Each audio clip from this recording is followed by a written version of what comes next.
the incident in Liverpool city centre. This witness says she's in shock. Can't stop shaking. And when we've seen the footage now of people lying on the road, I'm going to get choked up now. When you see that, it's just a shame to the end of a really, really positive day, and I just don't know the reason. Private hospital provider Healthscope has fallen into administration, leaving thousands of Australians with big questions this morning about their medical procedures. Jack Hahn with more. Healthscope is the nation's second largest private hospital provider, running 37 hospitals across the country, providing services in every state and territory. There's nearly 9,000 patients that have surgeries scheduled, and they are all being reassured that their procedures will go ahead. That's despite Healthscope falling into administration, lenders swooping in on $1.4 billion worth of debt, but a number of buyers are already flagging interest. Health experts are calling for greater awareness about irregular heartbeats, atrial fibrillation, affecting more than 500,000 Australians, characterised by palpitations, fatigue and chest tightness. Heart Support Australia CEO Dr Christian Verdicchio says early diagnosis is crucial. Why we really want people to go and have a discussion about if they suspect having it is because of the leading cause of stroke. And it obviously can be quite fatal. A third of parents aren't aware of the danger influenza poses to their children. Data from the National Child Health Poll showing just 61% will be vaccinated against the flu this year. Paediatrician Dr Anthea Rhodes says the virus can be extremely dangerous for young people. The flu virus is still a leading cause of hospitalisation, so needing to stay in hospital from severe illness in children under 5 years in Australia. Many parents are not aware just how common it is for children to get seriously unwell from flu.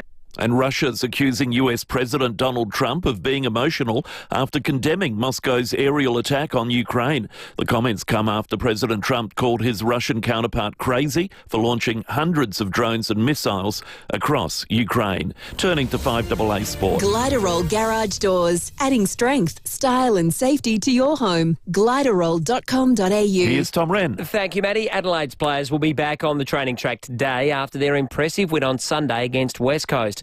The Crows will now prepare for Saturday night's clash against Sydney at the SCG as they look to cement their spot in the top four. And they should be boosted by the return of key forward Taylor Walker, who was rested against the Eagles. Meantime, Dockers defender Luke Ryan says there's player confusion regarding the AFL's match review panel handing down of suspensions. Fremantle captain Alex Pearce has been given a 3-match ban for a collision that knocked out power forward Darcy Byrne-Jones on Saturday night. Ryan says the rules are unclear. Yeah, well, we were talking about it in the change rooms today, all the boys, and we're like, we don't know what the grading in that is, or like, because you got knocked out from hitting the ground, does that count because it moves hit him, or stuff like that. We're not actually sure. I don't think anyone's actually sure anymore, so hopefully he gets off. 3 weeks is a long time. Pearce will face the AFL tribunal tonight in an attempt to overturn his suspension. And Luke Beveridge is expected to sign a 2-year contract extension as the Western Bulldogs coach as early as next week. It'll keep the 2016 Premiership coach at the club until at least 2027. And in some tennis to finish, 3 Aussies have advanced to the second round of the French Open. Daria Kasatkina, Alexei Popyrin and Isla Tomljanovic. Popyrin enjoying his first win at Roland Garros since 2019 after Yoshihito Nishioka retired in the third set. And that's the 5AA Sport. 5AA's forecast. Bring your event to life in a venue where it all comes together. Search Adelaide Convention Centre. A shower or two and 18 today. Partly cloudy days until Friday. Temps around 19. Sunny for Saturday and 19. Currently, it is 13 degrees. 5AA, always Adelaide. Unpack the wonder of a remarkable archaeological discovery. The treasures of the Viking Age at the South Australian Museum. See gold, silver and unique heirlooms from the astonishing Galloway Hoard. On now until the 27th of July. Book now at samuseum.sa.gov.au. Were you a fan of the Beatles, Del Shannon, Petula Clark, or the Beach Boys? Well, don't miss the all-new Robertson Brothers 1960s variety TV show with special guest stars Simon Brooke McLaughlin and Cosima DeVito from Australian Idol. The Robertson Brothers 1960s variety TV show. Her Majesty's Theatre Wednesday, June 25. Barossa Arts Centre Sunday, June 29.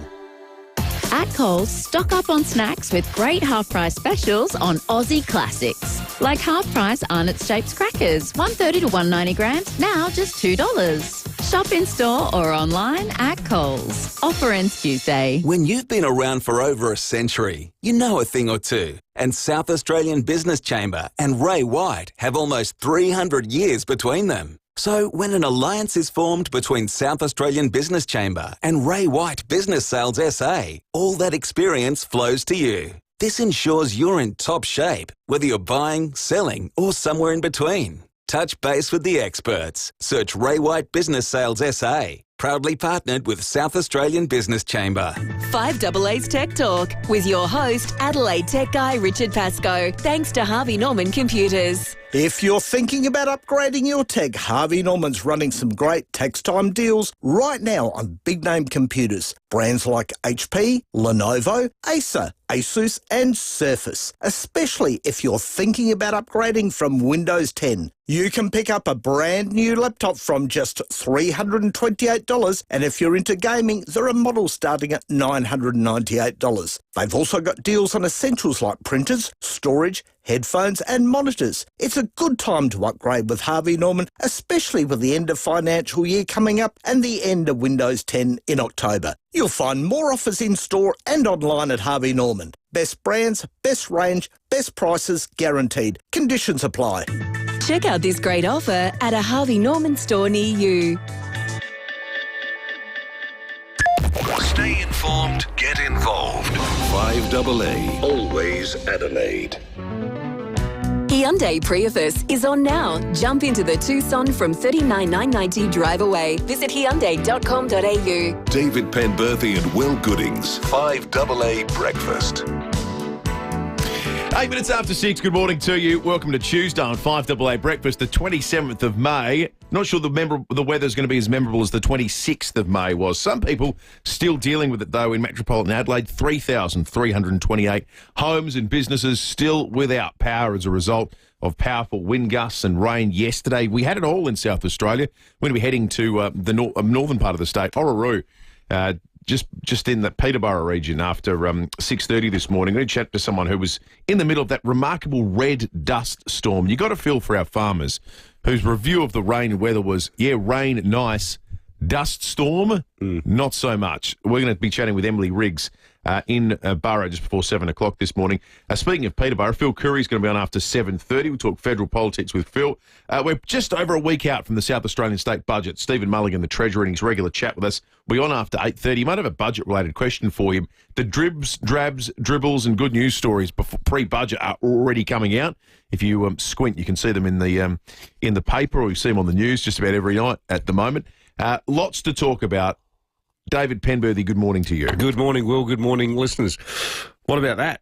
That was something else yesterday in our place. Crikey, we've got a massive gum tree in our backyard, and no big branches fell, but so many little strappy, thin ones did. The lawn, I don't know why I did this. I totally cleaned up the whole backyard on Sunday, and you can hardly see the grass now. Getting into the car this morning, the entire yard is just blanketed with gum nuts, gum leaves, branches. There's stuff all over the roads. Be careful driving in, folks. But well, on that, if you see anything in your travels, let us know. Yeah, 8223 000. We're going to be chatting with the SES after 7 o'clock. Did you lose power? No, power stayed. Oh, yeah, we were out without power in the middle of the day, and pretty much the internet for almost the entirety of the day at our place. Rob was out of power. He texted in. If I can get my computer to work. Hang on, what have I done here? Hang on. He says, guys, my power went out during the night. Still out now. Couldn't use my laptop, my Xbox. I couldn't watch TV. I had to talk to my family instead. They seem like really nice people. Well, there you go. Every cloud. Surprise, surprise. The biggest outage at the moment this morning of that 3,200 odd is in the Clearview, Jeps Cross, Ingle Farm area. Bit of Enfield looks like it's involved as well.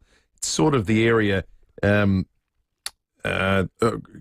Junction Road, Bryans Road. If you can picture that area, 1,600 premises there without power. It looked like there were little pockets of isolated chaos all over the city and state. Obviously, the dust storm is a big issue for people working on the land. But what about the mini flood in Port Noarlunga South that stopped people from actually entering the suburb. Well, that was the road that gets you in and out, wasn't it? Yeah, entirely flooded. Yeah, just there off the one of the little creeks that runs off the Onkaparinga suddenly turned into this raging torrent. I don't know how consistent it was, but there was a 5-minute period, I think, yesterday where it felt like about 75% of the rain came down. Now, and we've had a lot. Like it was a 5-minute period of I've never seen rain that intense. In the end, in the West Terrace gauge, well, it still counts until 9 o'clock today. I'm not sure we're going to get any more yet. 14.6 mils. So that was pretty much bang on the middle of 6 to 20. They said, didn't it? Yeah. Well, I suppose the higher end of what the Weather Bureau said. 16.8 at the airport, so in the western suburbs.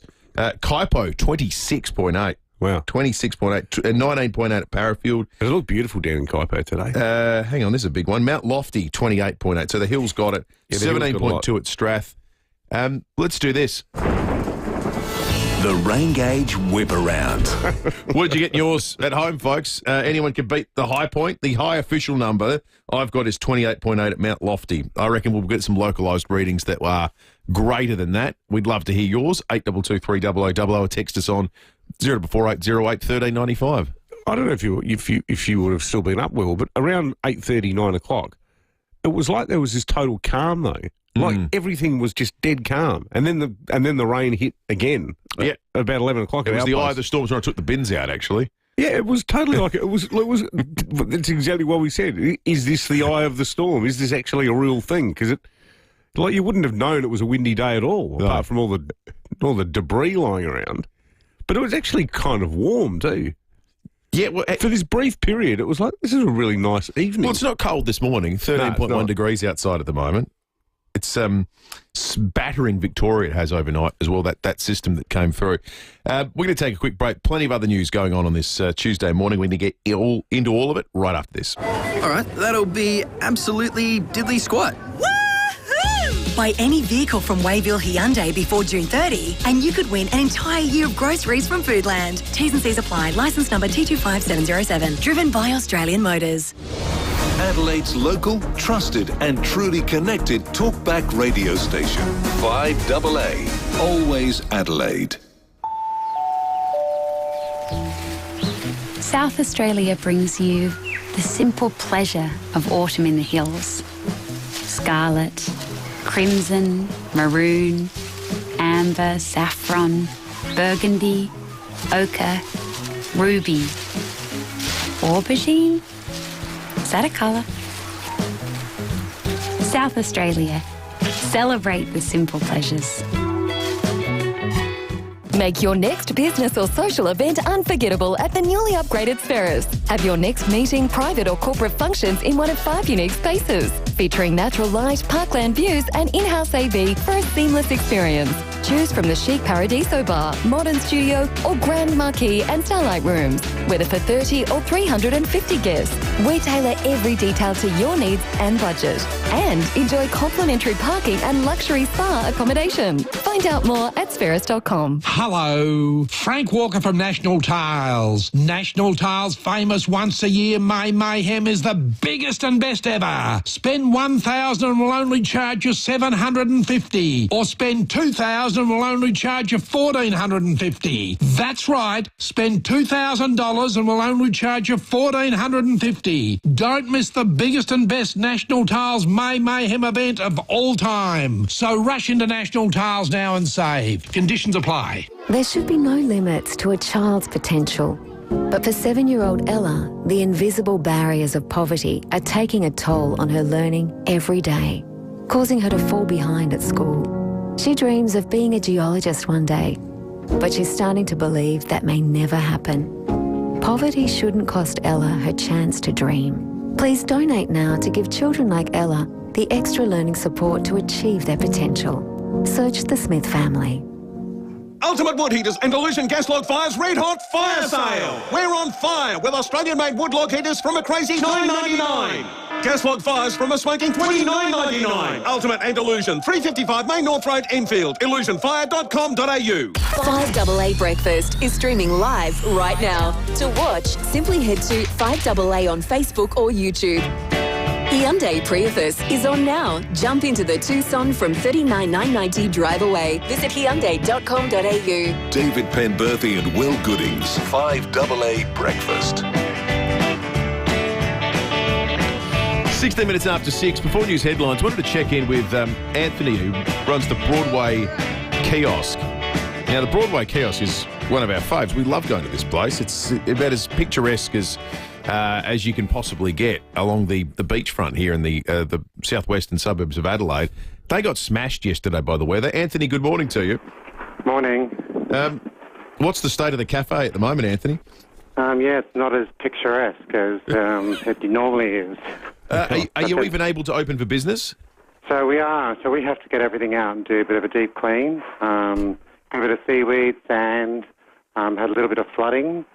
So we're just trying to get everything out. We're still serving coffee and some takeaway food. So we are open. What caused the flooding, Anthony? Was it the rain or the seawater? So I think it was the seawater. Right. A combination of both. Yeah, being on the beach, we're sort of, we're going to get, wild weather. I think I've been here about 17 years. It's the worst I've seen. Oh, crikey. And you probably have quite a lot of sand you've got to clean out of the place as well. Heaps of sand, seaweed, got a lot of mopping, a lot of sweeping. Oh, no. Broken windows, broken doors. Oh, crikey. Yeah, so the SES has been out and sort of they've quarantined sectioned off the part of the cafe for us. So the community service has been really good. That's great. Coming out and, piling up tables for us and, I was going to ask if you had any help on that front, because I'd imagine that as a small kiosk, you probably haven't got hundreds of staff. Not hundreds, no. But, the community's reached out, staff have reached out. Phone was blowing up last night. Do you need a hand? Do you need any help? Lots of messages from the community saying, we've sort of boarded this up or stacked your tables. It's a bit of a nightmare at the minute. Well, we love rallying our listeners to help out businesses that have, for whatever reason, suffered, Anthony. So we'd encourage everyone who's listening to get into your magnificent cafe there and grab a coffee. Are you still doing any food, or is it just coffee? We are. So we've got someone in the kitchen. Yeah, we can do takeaway food. All right. Yeah, we're going to have we've got a small section of the cafe we're cleaning now. Just have people. They've got a small area they can come, sit down, have a coffee, and they can enjoy the weather from inside behind the glass. So we do have some space available. All right. Well, let's do this. If you're listening, you're from the Glenelg or Brighton or Summerton Park area, you're walking that way, or you're in the vicinity, go into the Broadway Kiosk and grab yourself a coffee or maybe a bite to eat for breakfast or lunch today. Go support them. Good on you, Anthony. Thanks for speaking to us, mate. It'd be beautiful in there now. Sit there watching the sun come up. It's such a great spot. It's just magnificent. It is a stunning spot. But I guess that's the problem. It's a good spot because of its proximity to the ocean, and the ocean was angry yesterday. We're going to get to some of your rain gauge readings. Some pretty extraordinary stuff out there in just a moment. But let's jump into the news headlines first. Inclement weather right across Australia. Floods in New South Wales are likely to drive up the price of Australian blueberries. The New South Wales Northern Rivers region accounts for about 3/4 of Australian blueberries. But after 3 months of intense wet weather, there's suggestion they're not going to have much of a crop. Even without flooding, high humidity has led to fungal issues, including a defoliation disease known as blueberry rust. Yikes, they've had no luck whatsoever. Farmers have told News Corp there's likely to be a shortage of the fruit from July to September. And after that point, you're going to start seeing blueberries from Victoria, Tasmania, New Zealand that'll start hitting the shelves to make up for it. I was going to say, maybe this is something where Donald Trump will have his wish and we'll drop the import barrier on American blueberries. I'm pretty sure we don't allow them into the country for some reason. I think you're right. Is it a quarantine thing? Yeah, I think that was one of the things that fired up the Yanks so much when they put the 10% tariff on us. Blueberries were a sticking point. Make blueberries great again. Exactly. More than 1 in 10 kids is on medication for ADHD, depression, anxiety, or another mental health condition. 10%. That data coming from the Australian Institute of Health and Welfare. Psychiatrists claim that the overdiagnosis and over-medication of ADHD is profit-driven and a consequence of academic pressure and social media influence. That's quite an accusation from the Australian Institute of Health and Welfare. Yeah, it's big. Yeah, I don't know. I just marvel at the extent to which it's grown. Certainly ADHD. I'm sure that there were kids back in my day who did have ADHD, but no one knew what ADHD was. I can remember how novel it was when I was at school when the first child got diagnosed with ADHD. Yeah. Who was Nobody had serial misbehaviour, and then it came through this thing of, oh, well, that person's got ADHD. And that was the only one I ever remember in primary school, the whole time I was there. This is one... Well, we didn't have anyone. Alien diagnosis. Didn't exist in 1976 when I started school, 1975. Now in every class of 30 kids, there's 3.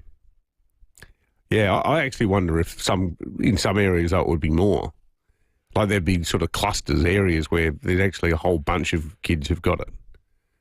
And whether it is in some cases linked to a lack of parental interest in telling kids to behave properly. And that's not a sweeping generalisation about all the cases, because there are definitely cases where, you know, the fact that something was never diagnosed in the 70s doesn't mean that it doesn't exist. Absolutely. You know, and being critical of, say, the size of the NDIS isn't an argument that there's no such thing as a disability and there isn't such thing as cases that should be supported by your fellow Australian taxpayers. Just a question of how many, and how many are legit.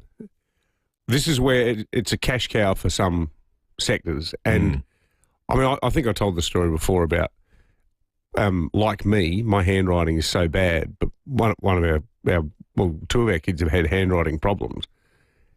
We went to a place in town that I won't name, have a bit of help where you jump on the swings and, you know, tie ropes and all sorts of stuff. It's interesting. And there's a bit of nudge, nudge, wink, wink. Look, you ever thought about maybe getting them checked for other things? Like, do they have trouble concentrating? Do they...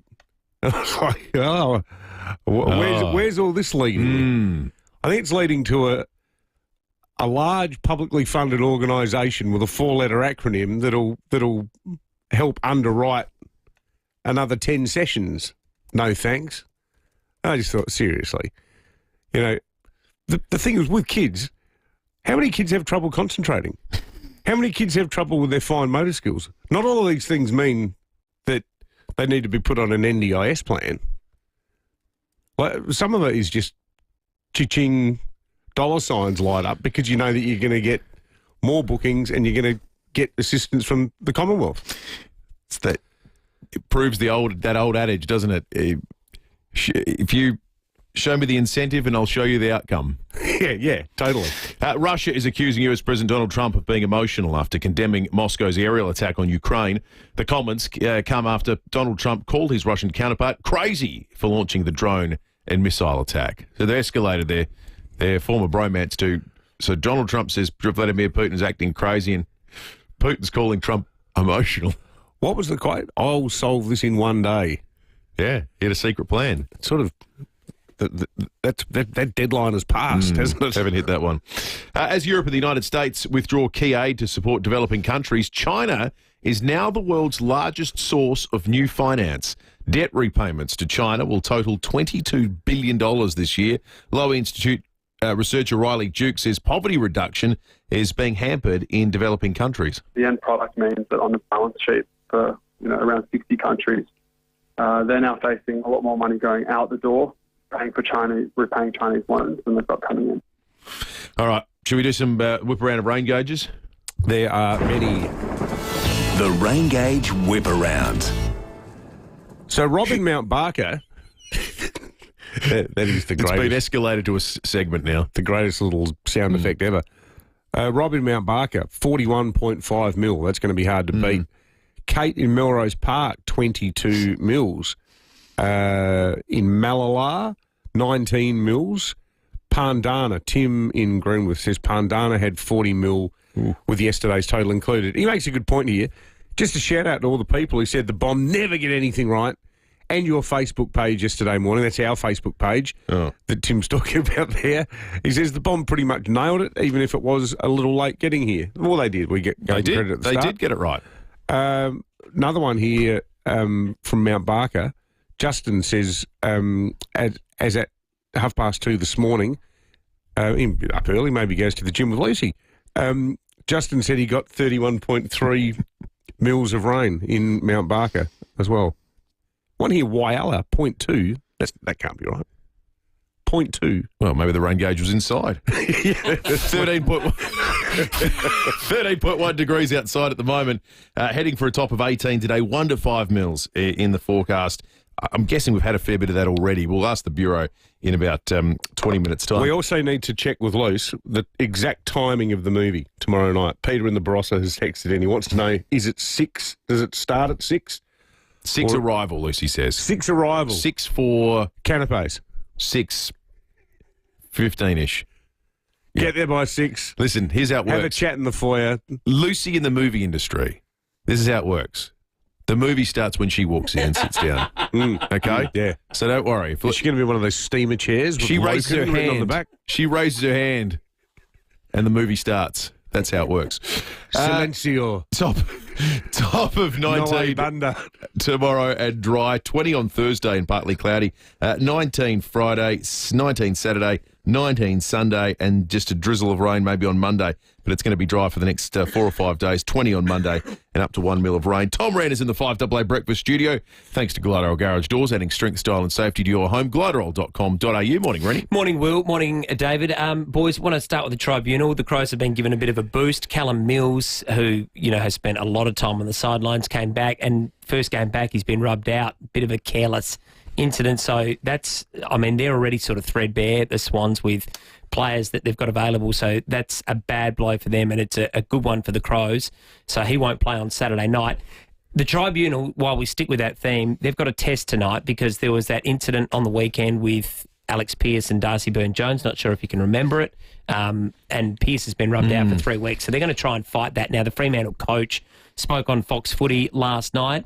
He thinks it's well worth fighting. Let's have a listen to what he had to say. It's a really difficult situation. Both players found themselves in. We ask our players to play the ball. That was a snap out of a congested situation. Alex has made a play on the ball, and Byrne-Jones has got there a fraction earlier than Alex. This is probably where the frustration and the confusion comes in. I sort of feel like it was, he's been rubbed out, Byrne-Jones, with concussion himself, so I'm comfortable with it being perhaps a week. But 3 feels excessive because it's not thuggery. It's not thuggery. And you know what? I've got more of an issue with what Liam Baker did to James Peatling. I thought that was just a grubby act. Slapping his face into the ground. Yeah, elbowing him in the back of the head without him being able to see it and starting a melee, and he gets off with a fine. And why on earth did Thilthorpe and Rankin and that get fined at all? I reckon I was so proud of their reaction, and I reckon internally, Nixie would have been too. Absolutely. I love Rankin just flying in there trying to belt that bloke because what he did was a total dog act. I couldn't agree more. I'd be passing the bucket around and saying, right, we're all chipping in for this one. I reckon West Coast are actually, I'll throw Harley Reid into it too. I reckon they're kind of embarrassing. Like, they're just a genuinely rotten football team at the moment. Carrying on like that, like you just lost another game by 10 goals.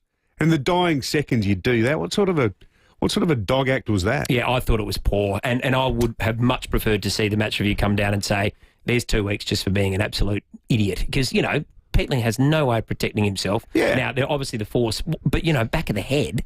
But why on earth does Thilthorpe have to pay $1,500? Like, it's just... that guy brought it on himself. That's right. I just... It's a total dog act. And then you compare it to Pearce. And look, I know Pearce, they're trying to eradicate concussion, but I look at that 3 weeks and a fine, and I go... This is what people think is, if he'd actually slapped him, if his head hit the ground and he got concussion, he probably would have got 10 weeks. Yeah, that's right. No doubt. Absolutely. I don't know. I think the AFL want to create the perception they've done everything to eradicate concussion. There's no way you can eradicate concussion in football. Yeah. It's a contact sport. Exactly right. And it's 360 degrees. Correct. Yep. I think the pendulum has simply swung too far in trying to create the legally compelling position that you're trying to rule out concussion. And that seems to be the entire reason the match review panel exists now. The tribunal exists. Yeah. As evidence bag A. Look at all the things we tried to do. We take this very seriously. We rubbed out Alex Pearce for 3 weeks. Yeah, well, compare and contrast that, though, with what Warwick Capper and the rest of the guys that the Australians spoke to yesterday were talking about. Yeah. They might be talking about it now. They weren't talking about it 40 years ago. Yeah, that's exactly right. And they don't want to talk about it now. They don't. Good on you, Reddy. Thanks, Tom.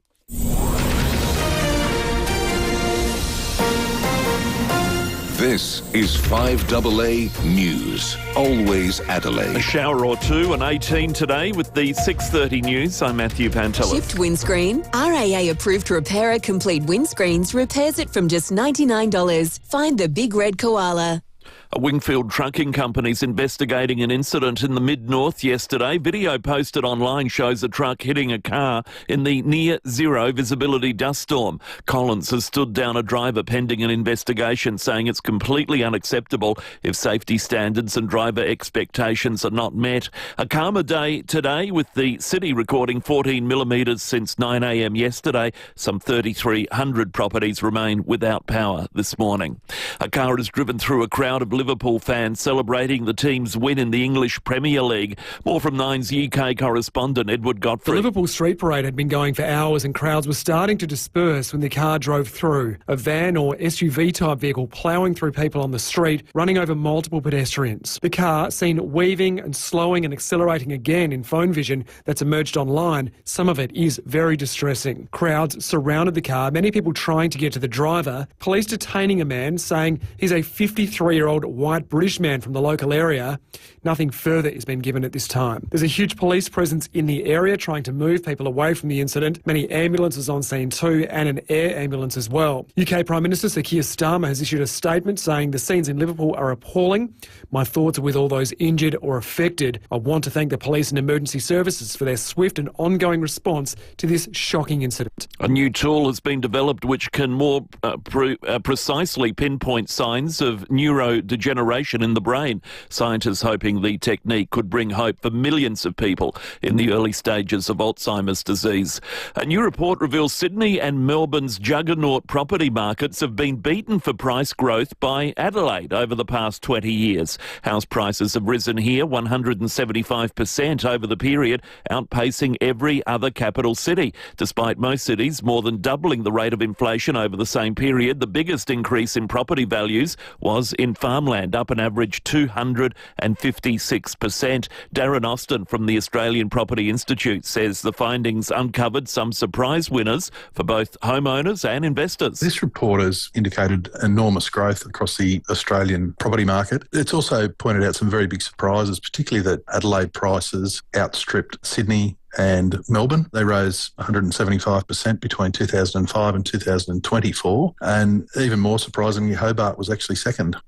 The operator of Australia's second biggest private hospital has been plunged into administration. The syndicate of banks and hedge funds that operate Healthscope's loans placed the company into receivership as lenders move to secure their $1.4 billion in debt. There's no impact on staff or patients as the operational business which runs the hospital is not in receivership.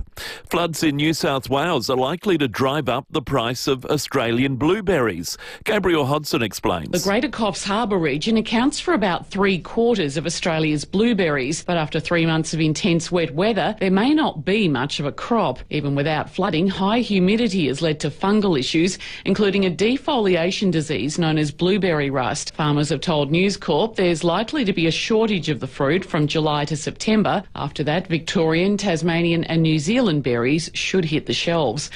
Turning to 5AA Sport. Colours, custom design, any house, any style. Gliderol Garage Doors. Gliderol.com.au. Morning, Tom Wren. Yeah, and a very good morning to you as well, Matty. Sydney's chances against Adelaide have received a major blow, with captain Callum Mills suspended for a week for a bump that forced Melbourne forward Charlie Spargo to be subbed out of Sunday's clash.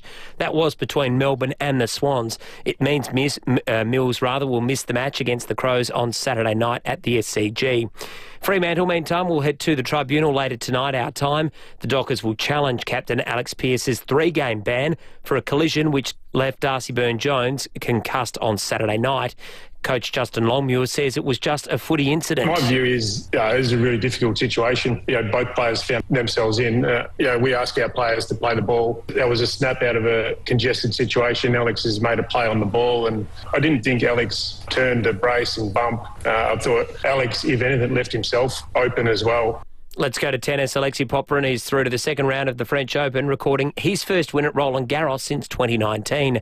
Japan's Yoshihito Nishioka retiring with a back injury after dropping the first 2 sets to the 25th seeded Australian. Every match that I've played here has been actually really tough. I think I remember all the losses that I had, and they've not been the easiest of draws, and they've been, tough first round losses and ones that I've, taken to heart. World number 4, Taylor Fritz, is the first big-name casualty at the French Open.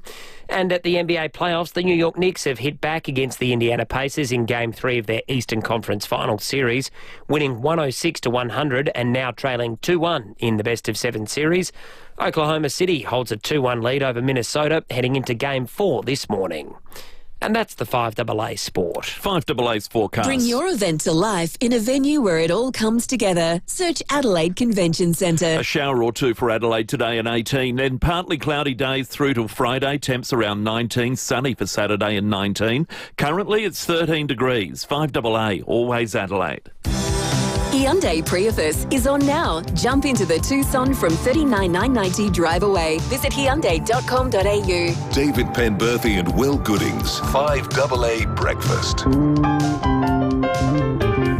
Your baby's mind is growing even before they arrive. The more you talk and sing and play, the more their mind will thrive. Gotta talk with your baby, play with your baby, read to your baby. Make out you're a lion. Talk with your baby, play with your baby, read to your baby. Your words will grow their mind. Every time you interact with your child, you're helping grow their mind. For more information, visit wordsgrowminds.org.au. Hyundai Prius is on now. Jump into the Tucson from $39,990 drive away. Visit Hyundai.com.au. David Penberthy and Will Goodings, 5AA Breakfast. The Mazda End of Financial Year Drive Away event is on now. Until June 30, enjoy exciting deals on Mazda's stylish SUVs. For a drive that feels uniquely yours, the Mazda CX-30 Pure, now from $35,990 drive away. All right, some technical gremlins there. 22 minutes to 7. We play all the ads at the same time. Yeah, it's a bold new strategy. Get it out of the way early. Thankfully, things have been, we've wrestled back control from the artificial intelligence, and we're back here with just plain old human intelligence. Let's look at some text, shall we? 040808 1395. In fact, let's not do that. Let's go straight to the UK. As you've heard in 5AA News, some really distressing reports about an incident with a car or van ploughing into crowds of people in Liverpool. Adelaide's own Andrew Huff is in the UK. He's on secondment at the Times. Morning to you, Huffy. You there, Huffy? Andrew Huff, good morning. Good morning. How are you? Well, mate. Sorry, you just missed the start of that.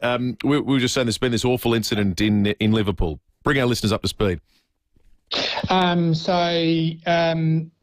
For those that follow English Premier League football, Liverpool won the Premier League title for the first time since 2019-20, which was their first championships in 30 years.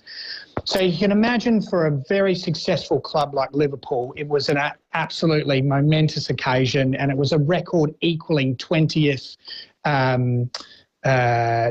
trophy for them in terms of the Premier League. So today was the ticker tape parade, right? This was an occasion where all the fans could come out and see their stars and see all the players and give them all the adulation. Now, there are some reports that suggested up to 1 million people turned out for this parade all through Liverpool and Merseyside. So it was a really big deal. Scenes of jubilation and just a really, really good day if you're a Liverpool supporter. And just before 6 o'clock tonight, in what can only be best described as some of the most harrowing scenes that I have witnessed and video that I've seen online, a grey Ford Galaxy people mover suddenly sped through crowds in downtown Liverpool, and what appears to be a deliberate act in mowing down fans indiscriminately. And we started getting reports probably shortly before 6:30 that there was some type of critical incident in Liverpool. And what has since emerged, as I described, is absolutely horrific. But, people being trapped under this car, people being run over, people of all ages. We understand that there's some children that have been left injured. And there has been a man that's been arrested, a 53, and the police have been very particular with their language. I think that's what we want to make clear, that the police have said to people to really not speculate about the motives or who may be behind this. And they've said that a 53-year-old British white man has been arrested. He was seen, and the videos that and the eyewitness accounts have said that he was pulled out of the car and just these piles of people just started attacking him and trying to stop him from continually driving. The back window was smashed in. Really chaotic scenes. And so Merseyside Police are investigating, and the local counter-terrorism unit is assisting, but we will certainly know more details in about 20 minutes when a press conference is due. But it's actually my first day on the Times here, and it was certainly not what I expected when I started here on my secondment. Yeah, because obviously, Huffy, just to remind our listeners, if in the event that they do need reminding, you're the chief reporter for the Adelaide Advertiser over there on this sort of internship at the Times for a couple of months. So a bit of a welcome to first grade news-wise on day one for you. But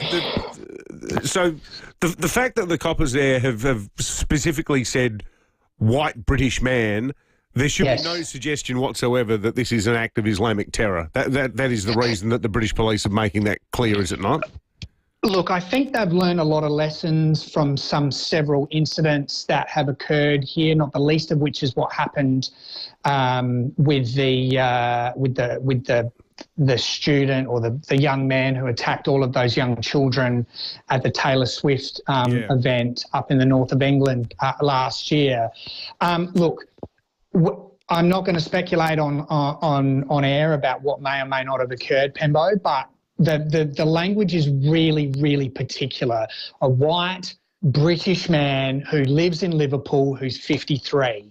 And I think we can only conclude that they are wanting to avoid any type of racial tensions, any type of rioting, that obviously occurred after that Taylor Swift, that really horrific incident in which those children died, were murdered. And I think that everyone is really on edge when it comes to this sort of stuff. And they're wanting to be really methodical and just don't want to increase the tensions that are clearly still exacerbated through some parts of the community. Yeah, absolutely. What a horrifying experience on what was going to be such a joyful day for those fans. It's such a relatable thing going to see, well, depending on which football club you are, I guess, but it's a relatable thing of wanting to do, isn't it? Go to the parade and see your team hoist the trophy. Yep.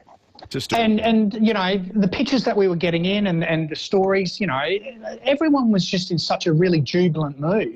And Liverpool, for those that don't understand English football or English soccer, Liverpool is one of the powerhouse clubs of the English Premier League. They are, like I said, a record-equaling 20th title. They are always at the top of the table. They have some of the most passionate fans going around, and this was just a day to be able to celebrate what was a really, really, really good win for them this year. Really good players, a really good team, and now it is marred by this absolutely horrific event that is now going to really put a massive black cloud over what was a most amazing season for them. There doesn't seem to have been any clear word yet, Huffy, on injuries and indeed whether anyone's actually died. I guess that'll all become apparent in the next half hour or so when the police hold the press conference. That's right. So we know that there are multiple injuries, and it's sort of the speculation ranges from only a handful through to quite a number.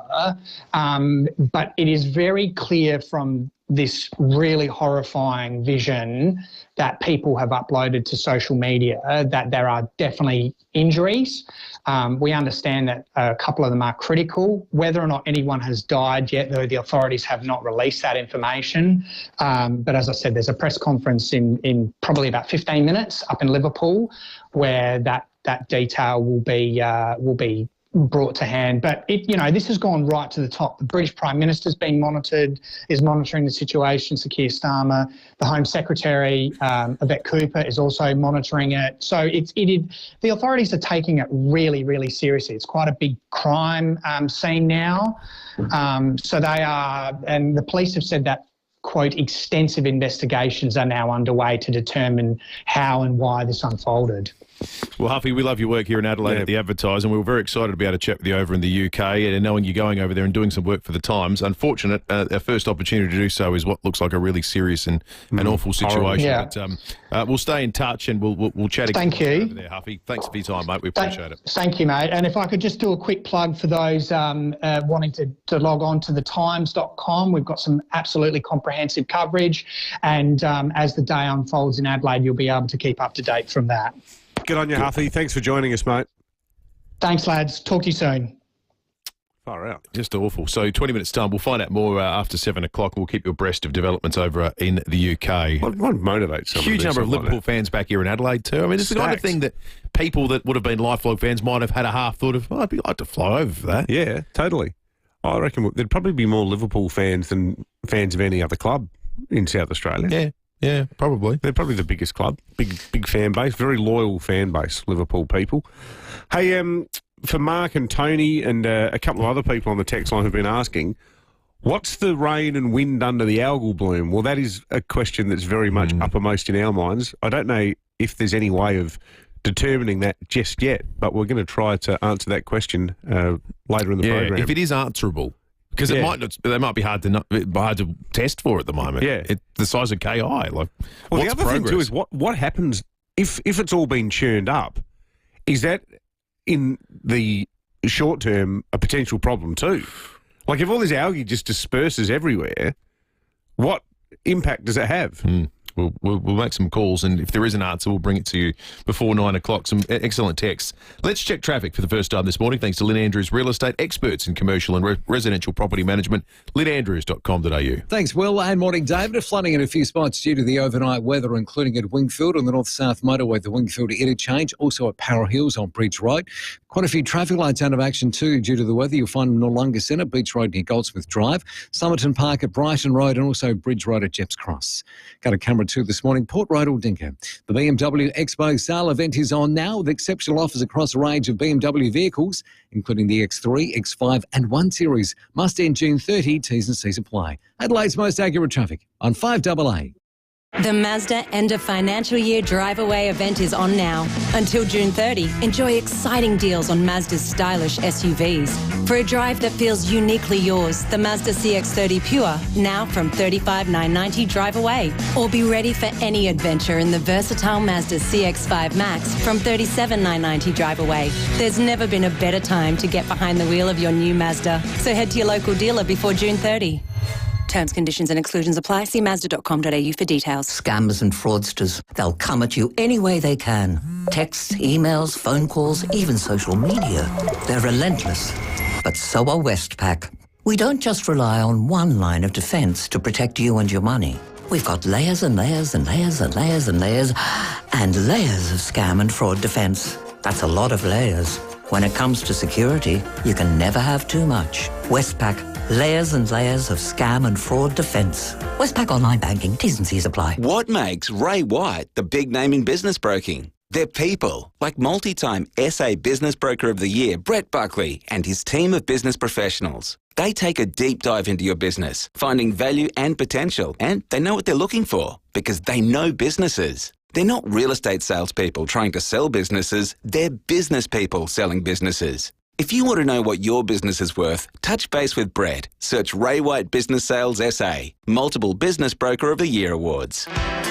Hyundai Prius is on now. Jump into the Tucson from $39,990 drive away. Visit Hyundai.com.au. David Penberthy and Will Goodings, 5AA Breakfast.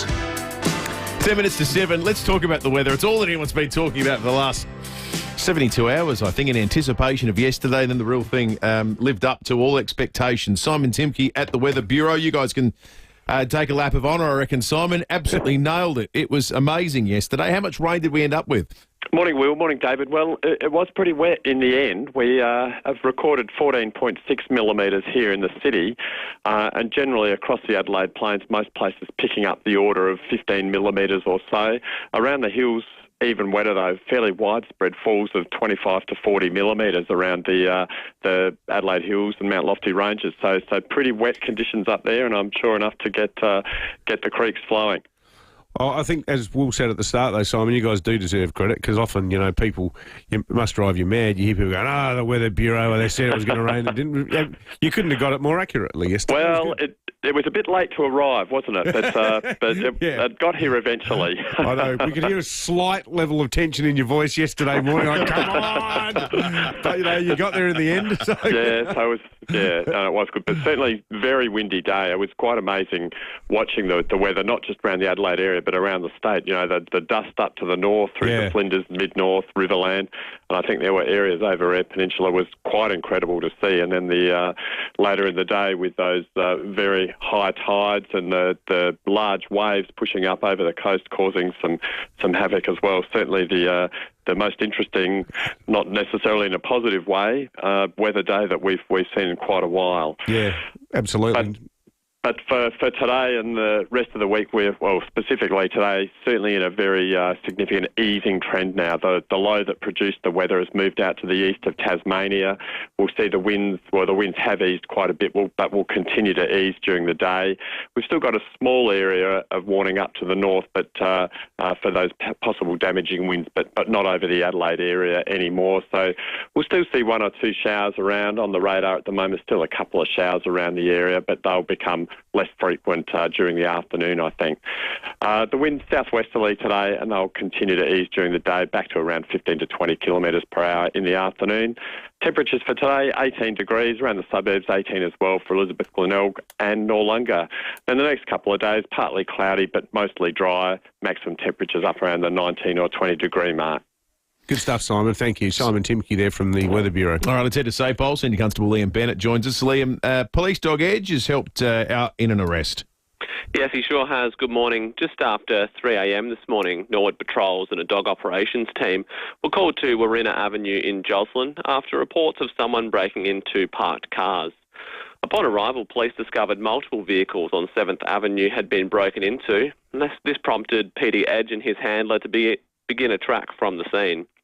And this dynamic duo located the suspect in nearby 7th Lane, who tried to flee, but his two legs were no match for PD Edge's 4, and the man was swiftly arrested. The 34-year-old man from Adelaide was charged with interfering with a motor vehicle, unlawful possession and breach of bail. And he did not apply for police bail and will appear in the Adelaide Magistrates Court later today. Great work by both the man and beast. Liam, also, we were saying this at the start of the show, keep your wits about you on the roads today. There's a bit of stuff lying around. Yeah, absolutely. We put out a number of warnings yesterday in relation to the severe weather, and while the conditions have now eased, we're just asking road users to be extremely cautious on both metropolitan and country roads this morning. We've got multiple reports of water over the roads, traffic lights out, and trees and other debris over the road. There's also a couple of jetties closed at Henley Beach and Semaphore, so we're just asking that if people are out driving around this morning, please exercise caution as the roads may be unsafe. Make sure your headlights are on, drive to the conditions, take it easy. We just want to make sure that everyone gets to their destination safely. Good on you, Liam. Senior Constable Liam Bennett there from Sapole. Just quickly, some amazing photos that Daryl has sent through of the Port Noarlunga jetty. He says it looks like it's there's some damage to the jetty as a result of the storm yesterday. And he also says apparently there's no sand left at Port Noarlunga as you walk down from the Surf Life Saving Club onto the beach. And he says, I haven't seen this for a long time. Lack of sand there, no shortage of soil in the northern parts of the state. Just extraordinary how this has affected different areas. Metropolitan western suburbs, the stories, cafes with windows smashed and water inundation. But you go north. We had some pictures on 7 last night at Orroroo, for example, where the red dust was just so thick trucks had to pull over. There was almost traffic incidents. It was impenetrable. Heartbreaking stories from farmers saying, well, we wanted rain, but not with wind like this, because this is just as damaging. Emily Riggs is the founder of the fashion brand Iris and Wool, lives at Borough, and Emily posted some pretty extraordinary stuff on social media yesterday as well. She joins us on 5AA Breakfast now. Emily, good morning to you. Good morning, guys. So how's it been up there in Borough, Emily? It sounds like a pretty unpleasant sort of a day all round. Yeah, it was horrendous. It came through really like a wall of dust, wind, and zero visibility. And this is, just all coming off the back of the driest year on record last year. And we're nearly in June now, so it's just crazy. And I drove to Adelaide, actually, on Sunday to go to the Crows game. And, it's just red dirt the whole way from Borough to Adelaide, which is unthinkable at this time of the year. Yesterday's event, would have stripped a lot of the topsoil and damaging infrastructure. Just wasn't ideal, and we didn't even get much rain. So, what does it mean for when you're farming sheep, Emily? How did they hold up, and what does it mean for feed and all that kind of stuff? Yeah, well, we've got station country out east of Borough, and the bush would just be covered in dust, and obviously the sheep don't like that. So, we need some rain. We had a text from a farmer in Auburn in the Clare Valley who said he was actually putting some of his stock down yesterday because there's no feed. It sounds like a pretty grim situation. Yeah, it definitely is, and we just need, I suppose, the government to acknowledge what we're going through. I suppose that's all we want. It is pretty much a state of emergency, and I think a lot of farmers would just love some acknowledgement, and even if they came out and had a look yesterday at what was going on, it could have made a difference. Yeah, absolutely. Good on you, Emily. Emily Riggs there from Borough. And further to that text before that, I thought that can't be right, about Whyalla getting 0.2 mil yesterday. Mark wrote back from Whyalla. Mark saying, boys, 0.2 is right. It's that dry in Whyalla that you wouldn't get rain in the gauge if you were standing in the shower at the moment. That's crazy, isn't it? So arbitrary. Amazing. Just missed that area. And it sounds like it's not based on Emily's call, not done a lot of favours for the people who might have needed it most. Some pretty extraordinary pictures of the Port Noarlunga jetty as well we're getting at the moment. Yeah, they were the ones that I was referring to before, the one Daryl sent in. Oh, I thought you were talking about the ones with just the beach with no sand, but the actual walking along the jetty, send them some follow-up ones with all the boards torn off. Yeah, that's the damage that he was referring to. Oh, I thought, okay. See, that first photo, but you can see there's about eight of those sort of railway sleeper-type planks that have gone. He sent in some more of him walking along the jetty with close-ups of what's happened there. Thank you, Aaron. That's quite. We might get those up on the live stream at some point in time. That jetty is going to be totally unusable. By the looks of those pictures. 5AA News is coming up. Our wrap of the morning stories next, starting with the SES, who are going to be asking about their call-outs and what they're still attending to. We'll have a look at the power outages across South Australia and some of those restoration times and get you across all that's happening post-weather right around Adelaide, Australia and the world next. Better for life. At Southern Cross Care, we understand that your needs are as individual as you and that they can change as you age. So we offer a range of quality services when and where you need them. From help staying active and healthy to support living in your own home. From better retirement lifestyles to vibrant residential care homes, Southern Cross Care is here to help. Southern Cross Care, 1800 852 772. Better for life. All right, that'll be absolutely diddly squat. Woohoo! Buy any vehicle from Wayville Hyundai before June 30 and you could win an entire year of groceries from Foodland. T's and C's apply. Licence number T25707. Driven by Australian Motors. The news and information that matters. This is 5AA News. Always Adelaide. A shower or two, 18 today with the 7 o'clock news. Good morning. I'm Matthew Pantelis. Make RAA-approved windscreen repairer, Complete Windscreens, your insurer repairer of choice. Visit completewindscreens.com.au. Winds and rain will continue to ease throughout the day with no other rainfall forecast for the next 7 days. Still some 2,100 properties blacked out, which SA Power Networks are working on. Senior Constable Liam Bennett says there's plenty of reasons to be wary on the roads this morning. We're just asking road users to be extremely cautious on both metropolitan and country roads this morning. We've got multiple reports of water over the roads, traffic lights out and trees and other debris over the road. There's also a couple of jetties closed at Henley Beach and Semaphore. An English security expert predicts there'll be a high number of casualties after a car ploughed into a crowd of football fans in the UK. Tens of thousands of Liverpool supporters had gathered in the city to celebrate their team's Premier League title. A 53-year-old man's been arrested. Will Geddes has told Today it's unclear how many are injured and the extent of their injuries. What we know is that a vehicle, like a family people carrier, moved into the crowd at speed. It then swerved a couple of times, seeming to deliberately target pedestrians. It was a very crowded street. A Queensland man could be facing the death penalty after being arrested in Bali. More from Nine's Andrea Crothers. Lamar Archie is an Australian businessman originally from Cairns who has been living in Bali since 2017 and once ran a restaurant there. Now the 43-year-old is an accused drug smuggler. Police allege the 1.7 kilograms of cocaine came from the United Kingdom, leaving last month before arriving in Bali a week ago, hidden in 2 boxes of chocolate. They were picked up by an X-ray machine. Archie is accused of ordering a driver to collect the packages, police pouncing during the handover. The Australian government says it's offering him consular assistance.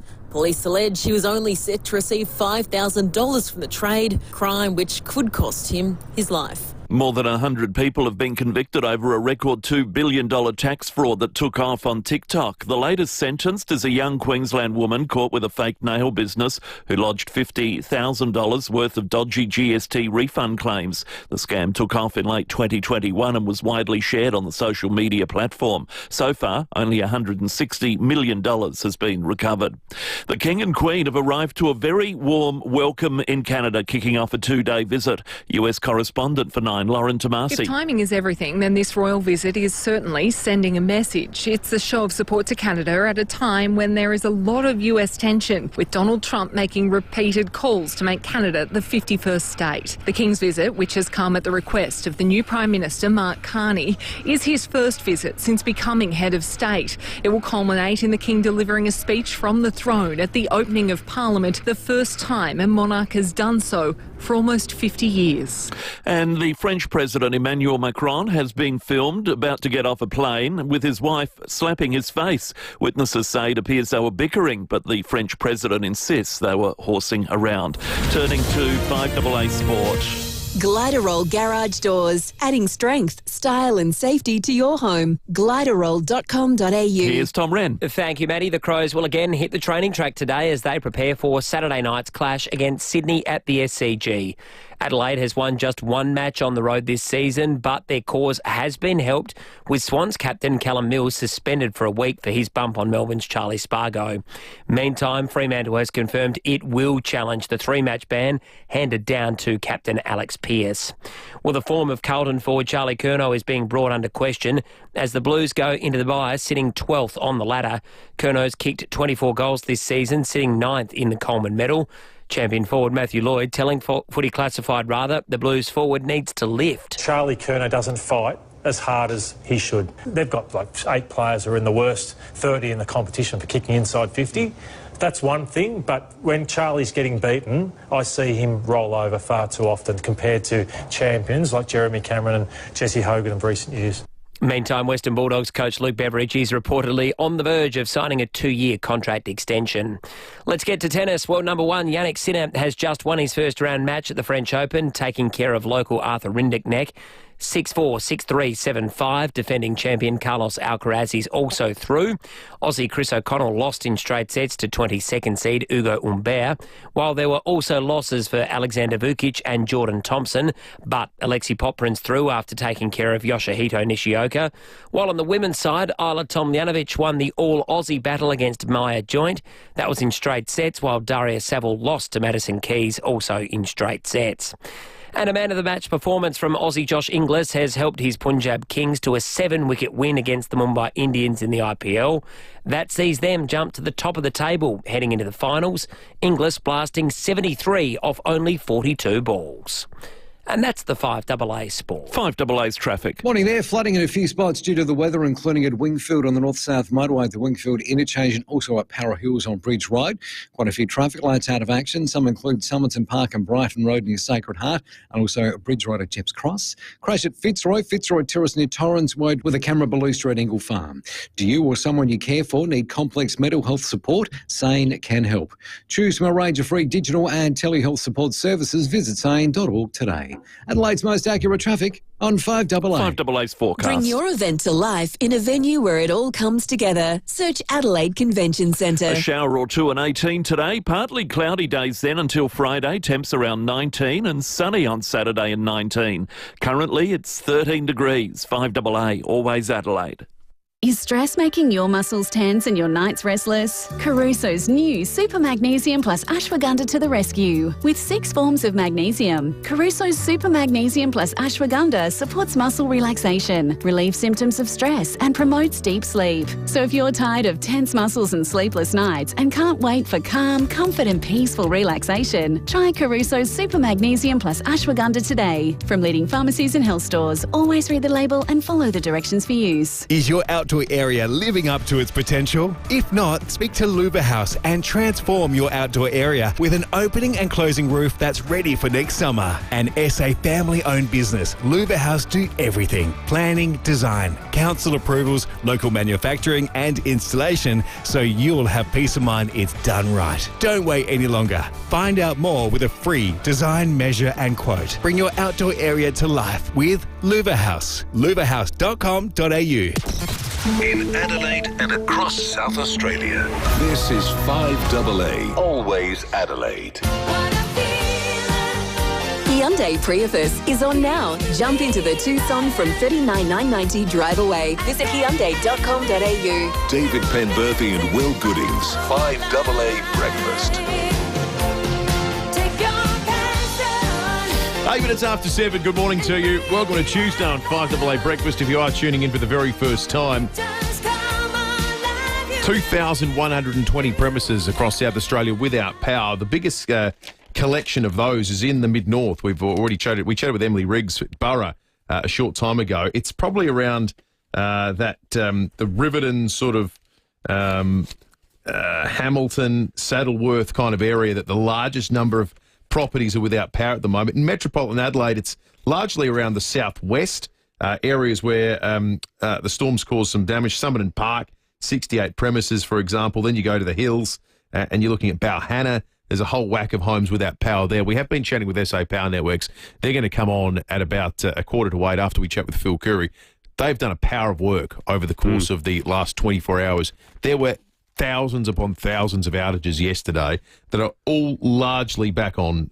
Some 20 of them are out. If you've been out for a long, long time, do let us know, though, because we're going to be chatting with them very, very shortly on 8223 0000. You can text us on 0448 08 13 95. Speaking of doing a power of work in the last 24 hours, where would we be without the wonderful volunteers of the SES? State Duty Officer Ian Benithan joins us on 5AA Breakfast. Ian, good morning to you. Good morning to team. How are you? Oh, we're well, Ian. Hey, all the better for having the SES. Yeah, completely. How many call-outs have you guys had in the last 24 hours?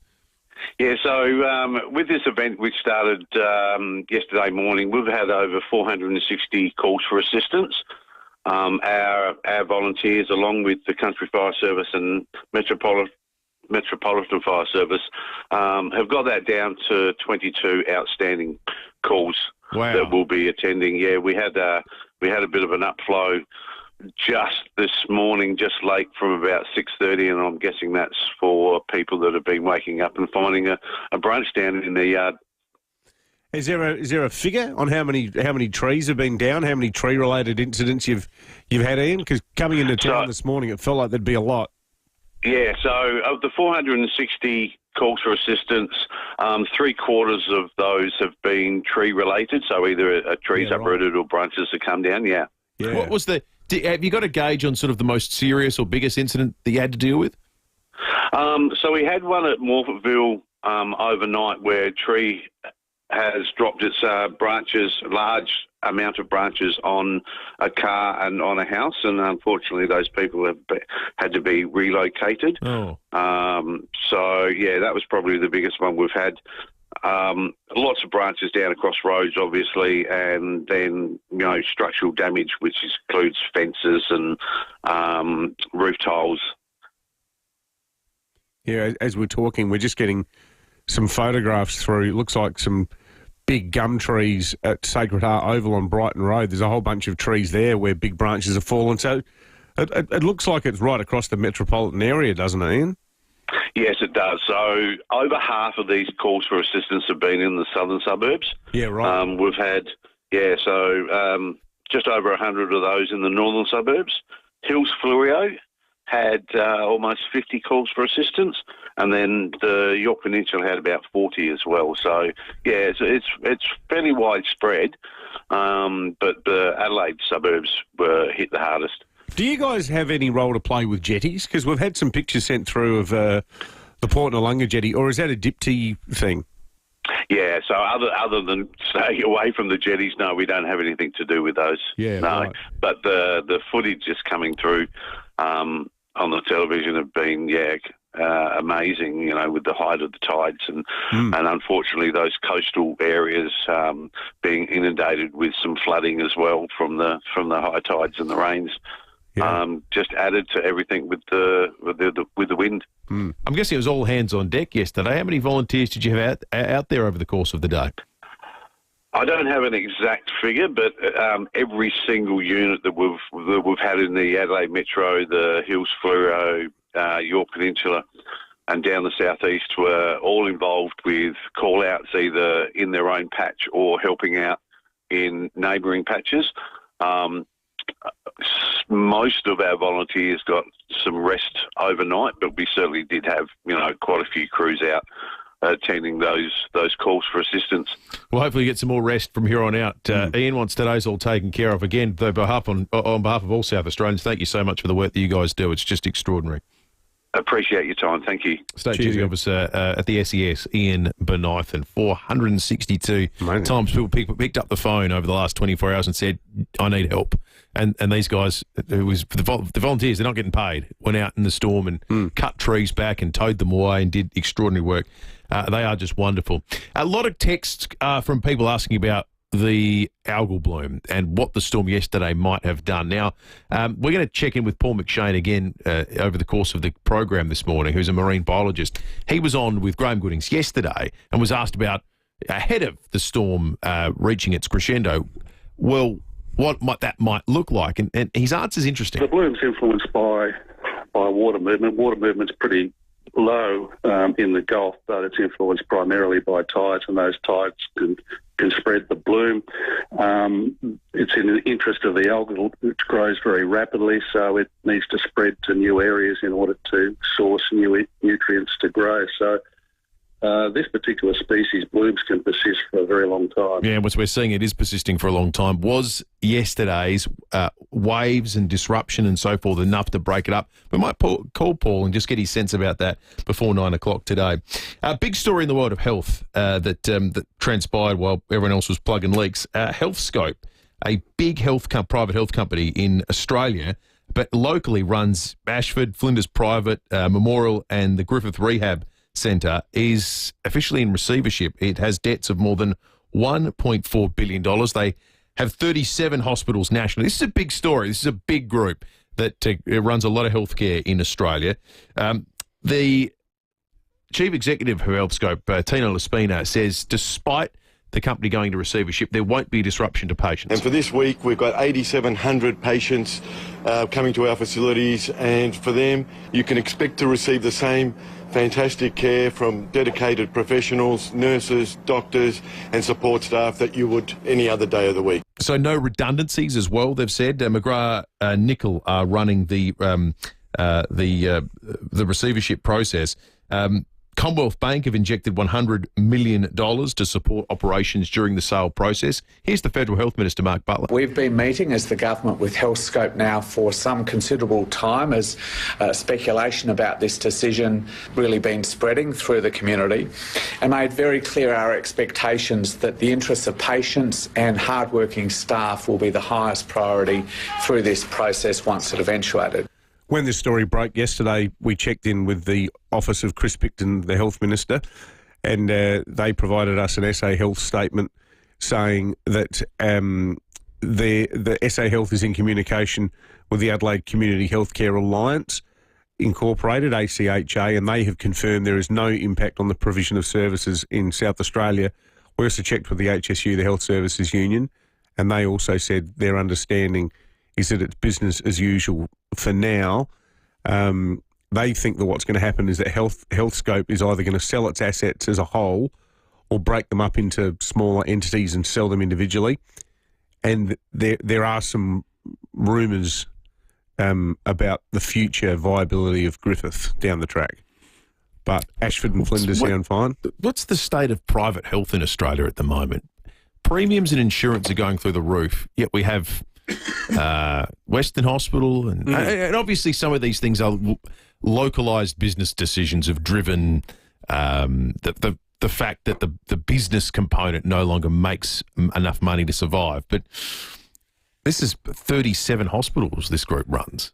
Yeah, it feels bizarre. So people are paying more and the industry is getting less profitable. It's how it appears from the outside. As an outsider, you just look at a private hospital and you think, well, that thing must be a licence to print money. You'd think so. Clearly not.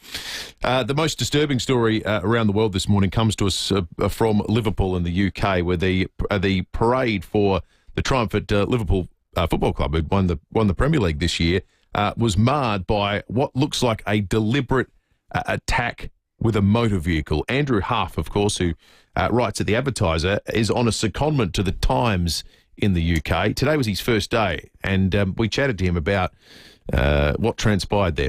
What can only be best described as some of the most harrowing scenes that I have witnessed and video that I've seen online. A grey Ford Galaxy people mover suddenly sped through crowds in downtown Liverpool, and what appears to be a deliberate act in mowing down fans indiscriminately. The pictures on our Facebook, YouTube live stream are really, really disturbing. You can actually see the fans setting upon the van. The street, if you aren't watching on the live stream, these are classic British streets. They're really narrow. Yeah, they're not. It's not some big boulevard, is it? No, it's not a huge boulevard. This is a really narrow street where people are packed in. Have a listen to this witness who spoke to Sky News UK a short time ago. Can't stop shaking. And when we've seen the footage now of people lying on the road, I'm going to get choked up now. When you see that, it's just a shame to the end of a really, really positive day, and I just don't know the reason. The reason is still very much in question. A 53-year-old British white male was taken out of the vehicle and arrested, but motive is unclear, and we still are waiting to find out word on casualty numbers, how many injured, and the severity of those injuries. We're going to check traffic and come back with more in just a moment on 5AA Breakfast. Register for the Big Brunch because every bite counts. Go to thebigbrunchdrive.com. At Wingfield, flooding on the north-south motorway near the Wingfield interchange. Speeds at 40 with the lane closed outbound. Plus Para Hills has flooding. Bridge Road near Williamson Road. Traffic lights out at Summerton Park. Brighton Road near Algal Road, just near Sacred Heart. Look out for works this morning at Henley Beach South. The Seaview Road near Lexington Road. Early morning cameras, Gorge Road, Parkside and Jetty Road, Larks Bay. Panadol helps relieve everyday pain. Not the pain of the traffic around you, but for the headache it gives you. Panadol's got you covered. Always read the label and follow the directions for use. Incorrect use could be harmful. Adelaide's most accurate traffic on 5AA.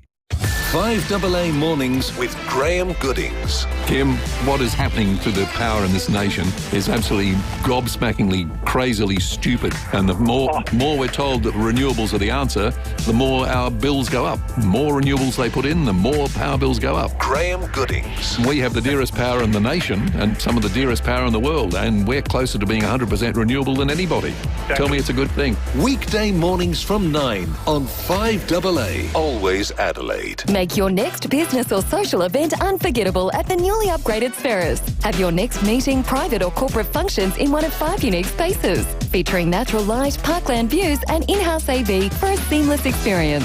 Choose from the chic Paradiso Bar, modern studio or grand marquee and starlight rooms, whether for 30 or 350 guests. We tailor every detail to your needs and budget.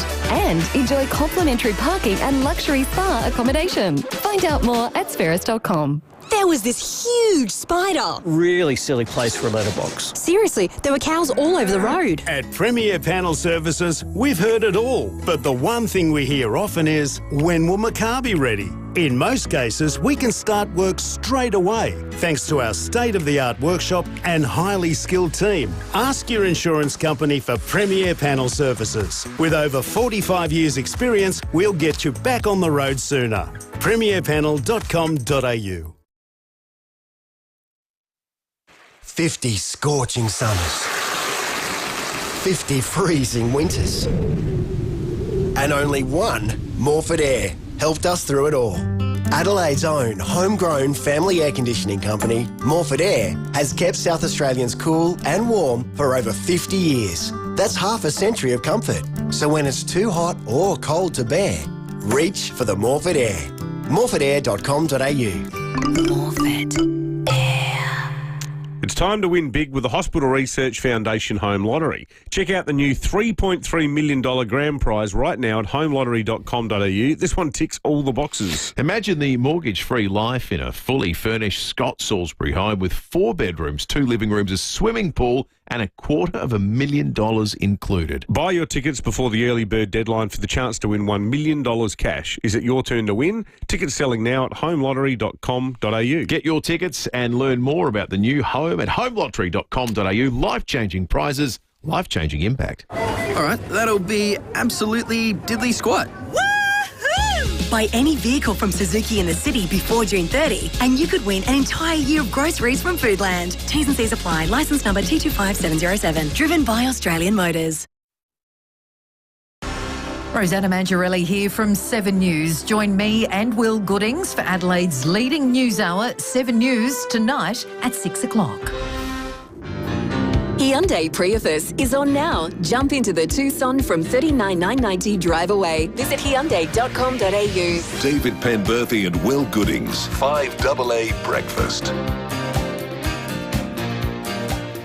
23 minutes after 7, Phil Curry after 7:30. We're going to talk power outages after him with SA Power Networks. I was out yesterday. There's a couple of thousand people out still at the moment, but by and large, Power's back up and running. They've done a lot of work in a short period of time, SA Power Networks, and we'll talk to them about that and indeed their outstanding challenges, 1,857 of them as it stands right now. The vast majority are out in the mid-north, where there's a couple of hundred in various points. Near Saddleworth, about 300. Saddleworth and Riverton seems to be the biggest outage, contributing to that at the moment. Metropolitan Adelaide, you're looking at 300 around the Balhanna Carey Gully sort of area. So we'll try and get a sense of when that'll be back on with SA Power Networks after 7:30 this morning. What about this half-wit from Queensland who's landed himself in the clink in Bali trying to smuggle in 1.8 kilograms of cocaine? Don't these drongos know the first thing you see when you land at any airport in Indonesia are these gigantic yellow billboards that have got a picture of a gun on them, and they say this country executes drug dealers? You know, has he heard of Chappelle Corby? Has he heard of the Bali Nine? In particular, the Bali Nine? He's looking at death, this bloke. And I've got to say, I really wonder, how disheartening must it be? You study hard at uni, you do international relations, you might do a master's in history or politics. You go at a DFAT dreaming of working at the highest diplomatic levels, and you spend a significant proportion of your time helping drongos like this get out of strife. Why do these people automatically get consular assistance? And how is it that somebody like Greg Jenkins can spend the better part of a decade... Well, we got texts about that. ...banging his head against a brick wall trying to get the AFP and DFAT to actually really put their shoulders to the wheel in the context of the murder of his mother in Penang, an Adelaide grandmother who was there visiting her own mum, who was in her autumn years in a Georgetown retirement village, and ends up getting robbed and murdered. He's doing all the heavy lifting himself. We had a mercy dash for the Bali Nine by the federal government. Now, what's this cretin going to get? I just think, or DFAT should almost say, we've got a bin on at the moment. We're trying to negotiate trade deals. Why is it our job as taxpayers to fund the assistance of people who are trying to smuggle illicit drugs into countries that have a proven track record of executing them? I get instances where we want to make sure Australian citizens are afforded natural justice, where there's a bit of grey area about whether they did right or wrong. But when it's kind of looks pretty cut and dried, they should be sort of a summary sort of judgment that's made by DFAT where they say, is this one worth our time or not? Yeah, the complete idiot clause. Yes. Where it's just, oh, no, sorry, yes, you're not eligible because you're complete. We've had a look at this. Doesn't look great for you. No, that's right. We're moving on to something else. Yeah. And we'll get back to lower level misdemeanours like drunken people falling off the back of mopeds in Cooter. Exactly right. It is extraordinary. We'll talk more about that perhaps a little bit later before 9 o'clock. Let's turn our attention to sport now. Don't miss Campo tonight on The Drive Show thanks to Unique Homestyle Foods. He would agree with this, I reckon. Rowy's had a look at the Crows fixture over the course of the next few weeks, and he's made this point, and he makes this really well. Top four, good. Next couple of weeks, though, is going to be what ultimately shapes where in that top 8 Adelaide will sit at the end of the season. Here's Rowy.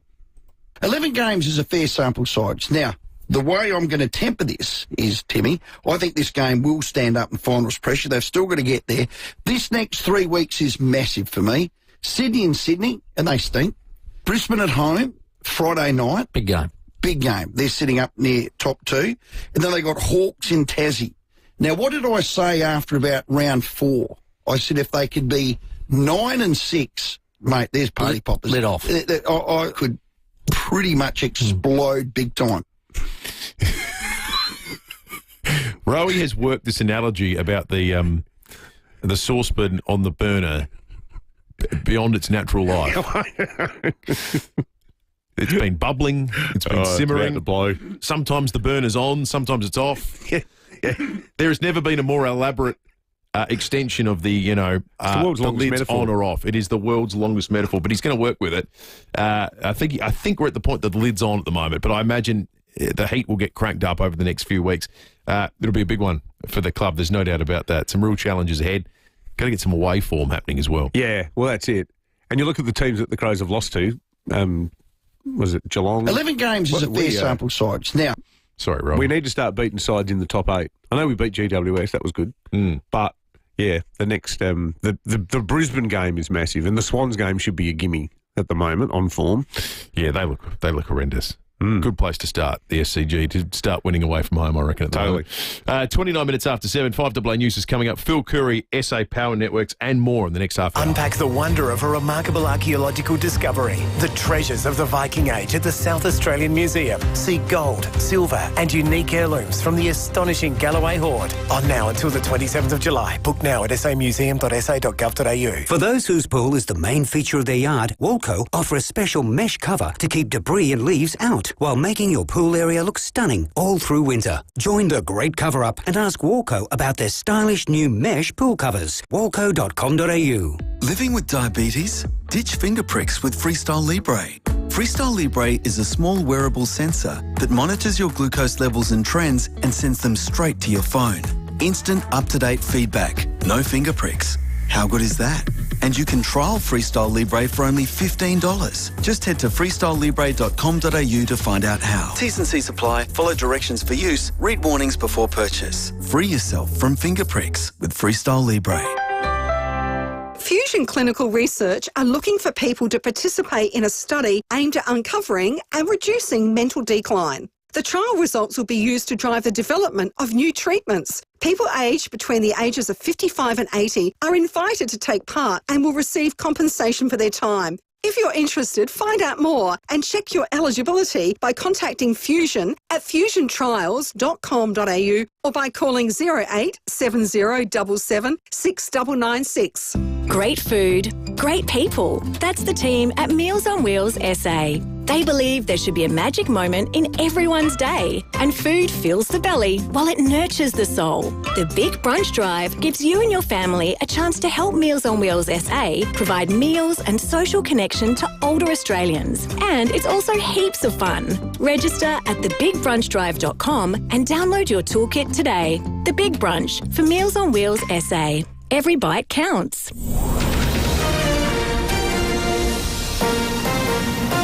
This is 5AA News. Always Adelaide.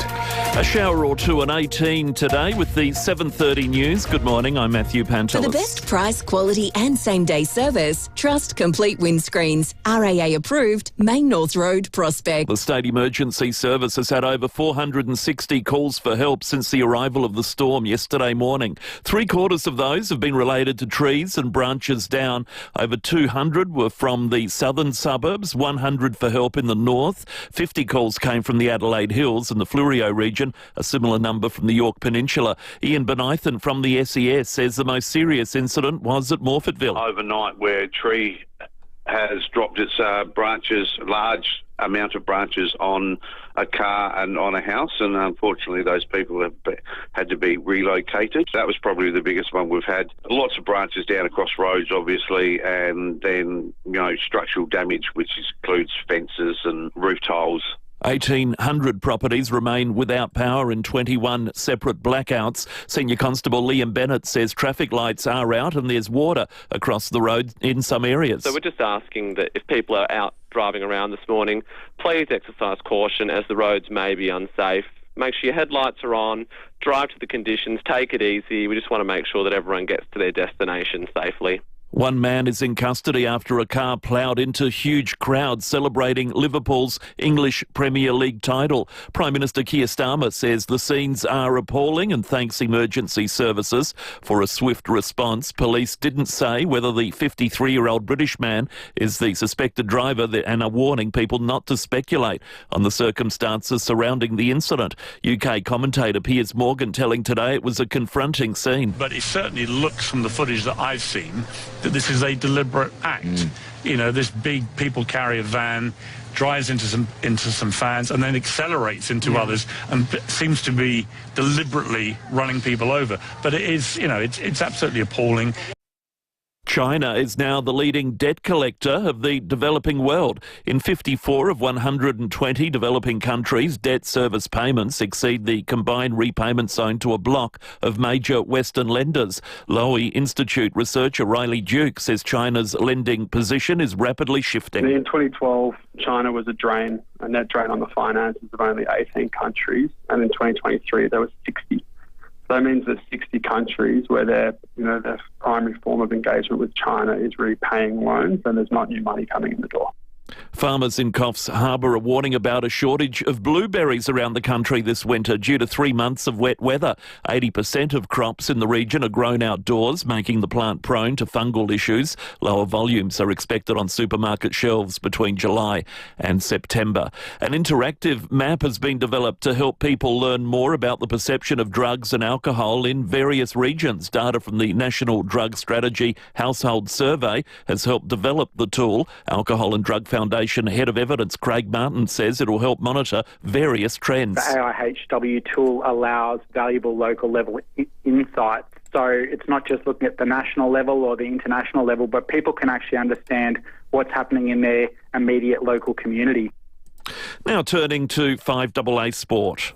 colours, custom design, any house, any style. Gliderol Garage Doors. Gliderol.com.au. And Tom, Ren Lacroix's training today. Yeah, they are, Matty, and they're going to be back on the track as they prepare for that big clash on Saturday night against Sydney at the SCG. Now, Captain Jordan Dawson, he's going to be coming up against his old side. He's a former Swan, of course. He's now one of the favourites for the Brownlow after yet another brilliant man-of-the-match performance on the weekend. Assistant coach Scott Burns telling Rowie and Timmy G he seems to be thriving on the ball. When he got the opportunity on ball, he's just been fantastic for us. Just one of those players, I guess, when you look at him, that must have, later pick a younger, skinnier kid that's just taken a little bit of time to develop. He's playing so well. Let's go to tennis now. 3 Aussies have won through to the second round at the French Open. Craig Gabriel reports from Roland Garros. Daria Kasatkina was asked why she took Australian citizenship, denouncing her Russian background. She said she fell in love with the country from her first time there and how free it is. And? Well, it's a beautiful flag, honestly. She won her first round over Katerina Siniakova. She joined Alja Tomljanovic from earlier and Alexei Poprin. Not great news for Daria Sabel, Kim Birrell, Alexander Vukic, Jordan Thompson, Maya Joint and Chris O'Connell. Let's go to basketball now. Karl Anthony Towns has played a huge hand in helping the New York Knicks get back into their playoff series against the Indiana Pacers. Trailing 2-0 in their best-of-7 series and down by 10 points at three-quarter time in Game 3. Things were looking pretty dire for the Knicks, but they responded with Anthony Towns finishing with a game-high 24 points, as well as a towering 15 rebounds. Anytime you can win, it's a good feeling. So down 2-0, finding a way to win tonight should raise our confidence and raise the morale of the team. Audio there thanks to ESPN. It's still 2-1 to the Pacers. Game 4 will be played tomorrow morning, our time. And that's the 5AA Sport. Now checking the roads around Adelaide this morning. Morning there. Got flooding in a few spots after weather last night, including at Wingfield on the north-south motorway to the Wingfield interchange, also Para Hills along Bridge Road. Lights on the blink at the moment, Somerton Park, Brighton Road just near Sacred Heart, and still got lots of debris through the hills from trees and the like. Take it easy if you're coming in that way this morning. Early morning camera 2, George Street's at Parkside. You'll love this, a GYG brekkie burrito for just $8, a free-range scrambled eggs, bacon, 2 hash browns, jack cheese and fresh pico. Just $8 at Guzmani Gomez. Adelaide's most accurate traffic on 5AA. 5AA's forecast. Bring your event to life in a venue where it all comes together. Search Adelaide Convention Centre. A shower or two, 18 today, partly cloudy days until Friday, temps around 19. Sunny on Saturday and 19. Currently it's 13 degrees. 5AA, always Adelaide. Hyundai Prius is on now. Jump into the Tucson from $39,990 drive away. Visit Hyundai.com.au. David Penberthy and Will Goodings. 5AA Breakfast.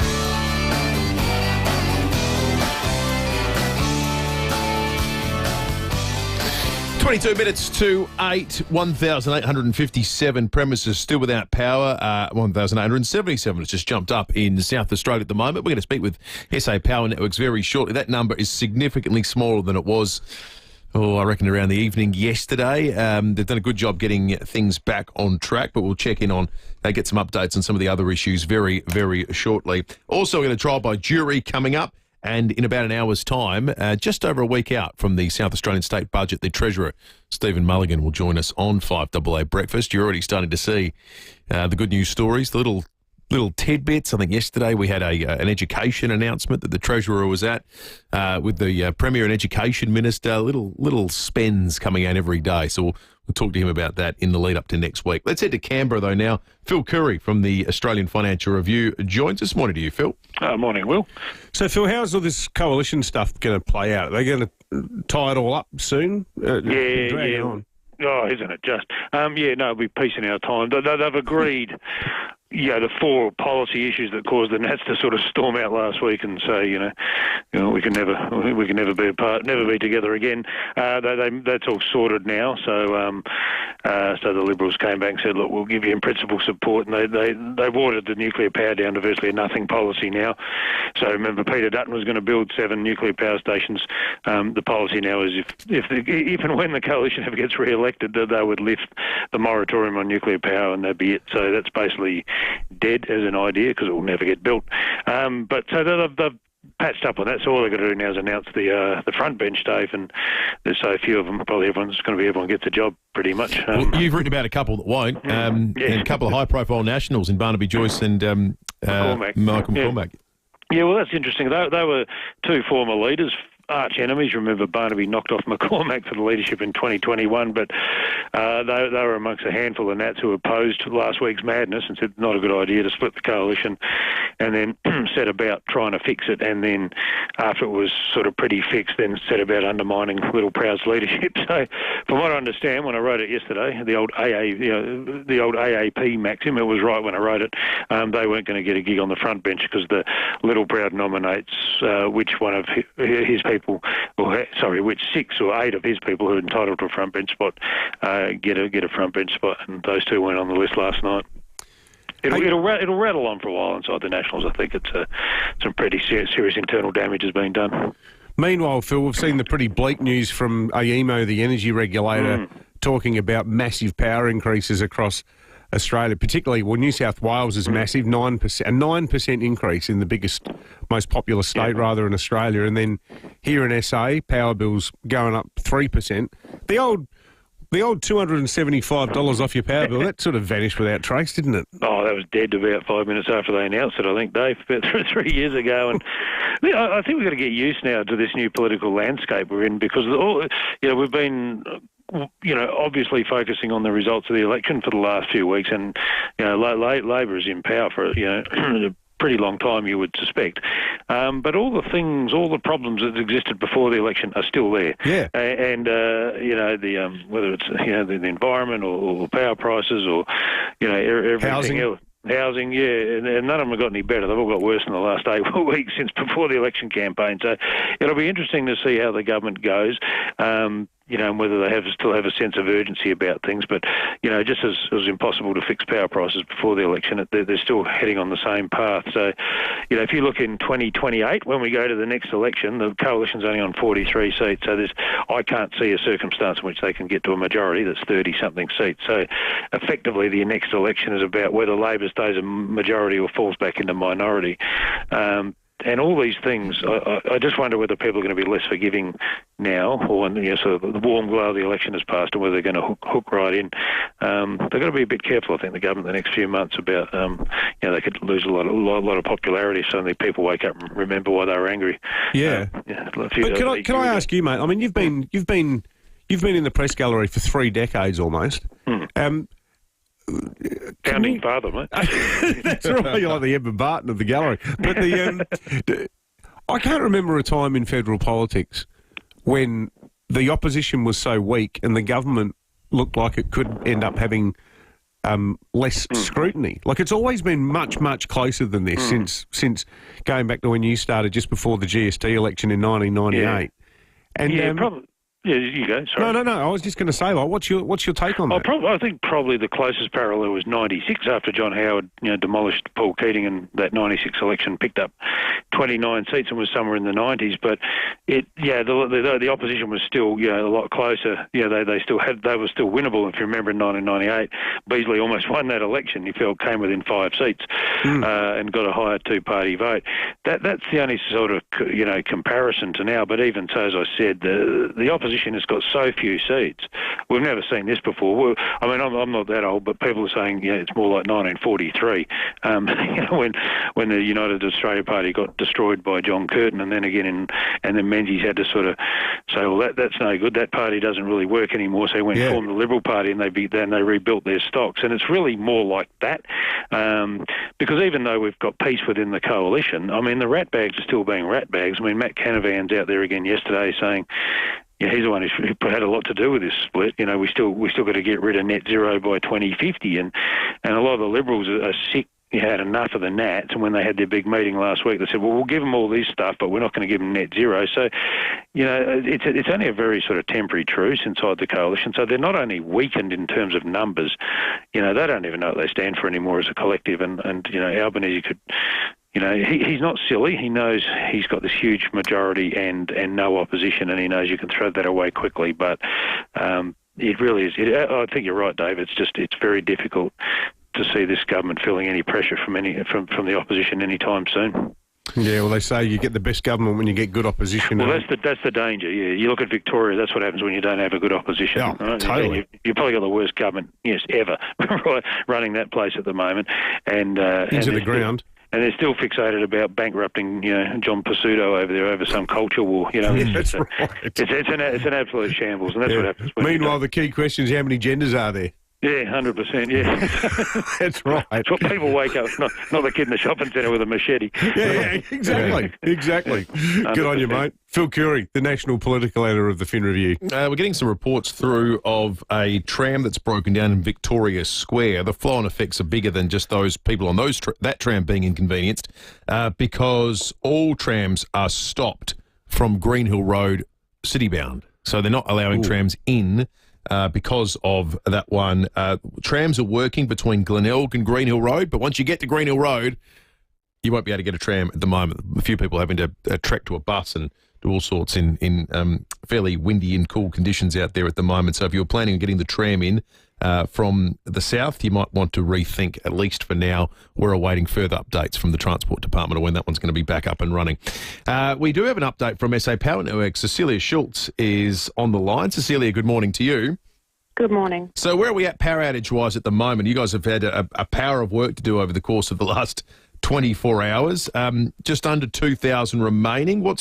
How are you working through that, and when do you imagine they'll all be back up and running? Yeah, that's right. The crews have made really good progress. So, as you said, just over 1,800 customers without power.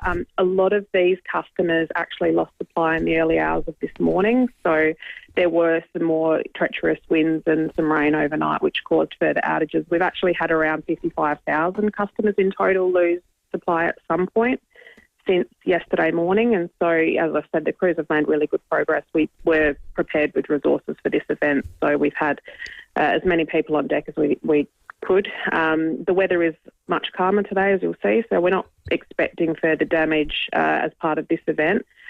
Still reminding everyone, though, that be vigilant if you do see, particularly if you see downed power lines. They're very dangerous. Report them immediately to 1366 and keep 10 metres clear. Good advice, Cecilia, and good work yesterday. I'm sure that everyone who's had their power off, most people have been contacting us, so it was only a brief outage, and they were happy that it came back on soon. So we'll let you get back to working hard to reconnect everyone. Cecilia Schutz from SA Power Networks. A lot of feedback about the DFAT involvement in the drug dealing case involving the Queensland man in Bali. Overwhelmingly, people are saying what I was saying, Will, why do we help these drongos who know exactly what they're doing? There's better things to spend taxpayers' money on, and at least up there they get real penalties for getting involved in the drug trade. However, Raymond begs to differ, and he says, guilty or not, everyone deserves fair justice, a fair and just trial. That's my expectation of what DFAT does for Australian citizens abroad, not decide guilt or innocence. Thanks for that, Raymond. 8223 0000 is the number. You can text us too on the text line, 044808 1395. We've got an age-related jury trial for you coming up in just a moment. Does age matter in politics? Let us know. Okay. You might come on the jury. We'll pose the question after the break. But just get thinking. Do you think there's should there be age limits in politics? We got a local case that might test a few people's thoughts, and we've got a $100 Samtas seafood voucher to give away. So get calling now. Come on the jury. Render your verdict. You don't need to explain it, or you can if you like. It doesn't matter either way. You're in the running to win $100 worth of Samtas seafood, our trial by jury, coming up in just a moment. Register for the Big Brunch, because every bite counts. Go to thebigbrunchdrive.com.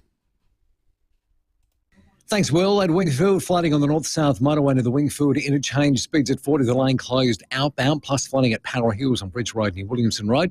Traffic lights out of action at Somerton Park, Brighton Road near Algal Road, just near Sacred Heart. Seeing some big delays inbound on the freeway between Harndorf and Bridgewater. We'll find out what that's all about pretty soon. And got cameras, Beluga at Ingle Farm and Eastern Parade at Gilman.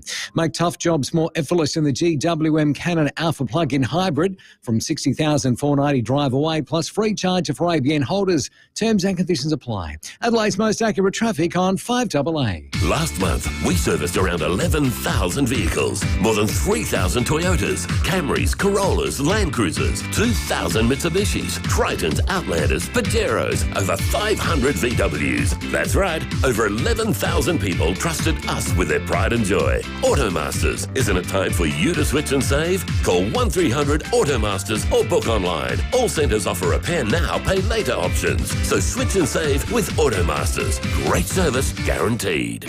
Much on this weekend? How about a quick trip to Amsterdam? Dig into cones of Belgian fries topped with mayo, mini Dutch pancakes and indulgent Biscoff milkshakes. Stock up on authentic Dutch products, market-fresh produce and irresistible Dutch cakes made from scratch daily. Take a leisurely stroll past the windmill, admire the tulips and the Delft Blue.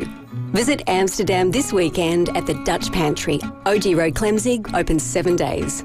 Just look for the big windmill. Don't just get a forklift, get a Toyota forklift. Right now, there's never been a better time to buy a new forklift from Toyota Material Handling. Score great end of financial year deals across a selected range of new Toyota walkie stackers and reach forklifts currently in stock. Stacked with legendary reliability and productivity and ready to deliver outstanding end of financial year value. For more, visit toyotamaterialhandling.com.au. Get a Toyota forklift. Terms and conditions apply. Offer ends June 30. Across Australia, people are facing extreme hardship and going without.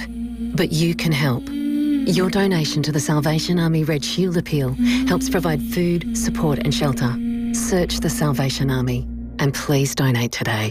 5AA's Tech Talk with your host, Adelaide tech guy Richard Pascoe. Thanks to Harvey Norman Computers. If you're thinking about upgrading your tech, Harvey Norman's running some great tax time deals right now on big name computers. Brands like HP, Lenovo, Acer, Asus and Surface. Especially if you're thinking about upgrading from Windows 10. You can pick up a brand new laptop from just $328, and if you're into gaming, there are models starting at $998. They've also got deals on essentials like printers, storage, headphones and monitors. It's a good time to upgrade with Harvey Norman, especially with the end of financial year coming up and the end of Windows 10 in October. You'll find more offers in store and online at Harvey Norman. Best brands, best range, best prices guaranteed. Conditions apply. Check out this great offer at a Harvey Norman store near you. Last month, around 11,000 people trusted us with their pride and joy. Automasters, logbook servicing, repairs, brakes, aircon and more. Isn't it time for you to switch and save? Call 1300 Automasters. Great service guaranteed. 5AA Breakfast is streaming live right now. To watch, simply head to 5AA on Facebook or YouTube. Hyundai Prius is on now. Jump into the Tucson from $39,990 drive away. Visit Hyundai.com.au. David Penberthy and Will Goodings. 5AA Breakfast. In the criminal justice system, all defendants are innocent until proven guilty, either by confession, plea bargain, or trial by jury. This is one of those trials. Well, it is official. Charlotte Walker, the South Australian Labor Senator for South Australia, has won enough of the vote, third on the Labor Senate ticket, to become the youngest senator in Australia. On Election Day, on May 3, she turned 21. She was blowing out candles. She literally turned 21 on May 3. I want to ask you a very simple question for the jury this morning. Is 21 too young to be a senator? 82230000. What sort of life experience do you have? Well, I wonder if our listeners think, does it matter? Well, if you're there to review legislation, like she's House of Review. If you've gone through and got, what qualifications does she have? Has she gone through uni? She got a degree or anything like that? Because she'll have staff who are presumably older than her who can help her with it. She's not the youngest federal MP ever. The youngest was the National Party guy, Wyatt Roy. Who actually looked like he was, I think he was 20 when he got him, but he looked like he was 13. He was like Doogie Howser. Total, baby-faced kid. And for a long time, it was two South Australians who held the record in the Senate. It was Natasha Stott-Despoja, Sarah Hanson-Young. And then Sarah Hanson-Young. 82230000. $100 worth of Samtas seafood coming your way. Simply render your verdict. Too young or old enough? 21. I would have. I put my hand up if I was. Now Charlotte looks like a very mature, reasonable, intelligent young person. I wasn't. My God, this country would have been stuffed if I was a senator at the age of 21. What did you do for your 21st? I had it at the old Zach's restaurant at West Lakes. and we Bit of a hired a messy jukebox, and I was going through a real Paul Simon Graceland phase at that point. Record. But Did you get Lady Smith Black Mambazo to play on the night? Don't ask me about anything that happened that night. Don't ask me either. Flinders Uni Tavern. Oh, nice. Back in the day when it was a proper tavern, when you could go there and see the exploding white mice playing, and there was always an acrid stench emanating. I love that place. If you see it now, it's become very. It's a testament to two things: the rise of overseas students and the introduction of Hex. Yeah. Suddenly now at uni, everyone's got a work ethic, and I don't like it. Now the Flinders University bar now, it looks awesome, and that's everything that's wrong with it. It used to be so bad, like you could actually physically get stuck up to your shin in the carpet. It was so manky and vile. So these are the kind of things we were concerning ourselves with at 21, clearly. Not running the country or making sure South Australians get a fair Imagine go. what the country would look like if we were running it at 21. All right, let's... You think it's in trouble now, folks? Let's take some calls. Juror number one, too old or old enough? Too young or old enough, sorry. She's old enough. Look at Natasha. If she's half as good as Natasha, we're in front. Good on you, juror number one. Thank you. Juror number two, too young or old enough? Young enough. Politically relatable to the next generation, I think. It's a good thing. Thank you, juror number two. Juror number three, good morning. Good morning, guys. I think too young. I think common sense goes a long way, and I think that hasn't been built into her yet. Yeah, okay. Yep. So that's one for too young. Juror number four, good morning. Hi, probably old enough. They only have to stay in 6 years for their pension, so she'll only be 27 when she retires. No, she won't get a pension. No, they don't get it. Juror number four, sorry, they don't get it anymore. Gone. Geez, that would have been dangerous if you did have it when you got in at 21. Well, you know, one of the people who actually brought about the change to parliamentary super in 2004, there was a national senator called Bill O'Chee, who was a bit of a wonderkind. He got into Parliament when he was in his early 20s. He was a luge enthusiast. You know, the Winter Olympic sport? Oh, well, you sort of go down the where the bobsled does, but except you lie on your back on a skateboard. He had a stainless steel luge on wheels, and during sitting weeks, this says a little bit about his commitment to the job, he used to bring a luge to Parliament, and he'd go in the car park and go luging down the car park. You'd see this figure. I was like, there's our tax dollars at work. This bloke's learning how he wants to go to the Winter Olympics. Hey, there's some great... He got out of politics in his early 30s, and he got a upfront lump sum payout of about $1.4 million. Oh. And this was in the mid-90s. Goodness gracious. So $5 million today. And that was one of the things where they went, this is a rort. So it got shut down. Great text on this. We should read a couple out, some really thoughtful ones. A lot of people are saying that the limit should be at the other end. It shouldn't be about youth. It should be about the sort of senility that we saw from Joe Biden in the US, the more of which we've learned about over the last month or so. It's become a running issue for the Dems that they covered up just how non-compos mentis the bloke was. I love this text from Scott.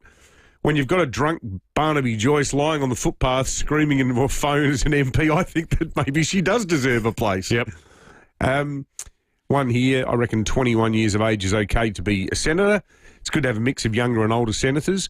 You can still review and understand legislation without life experience.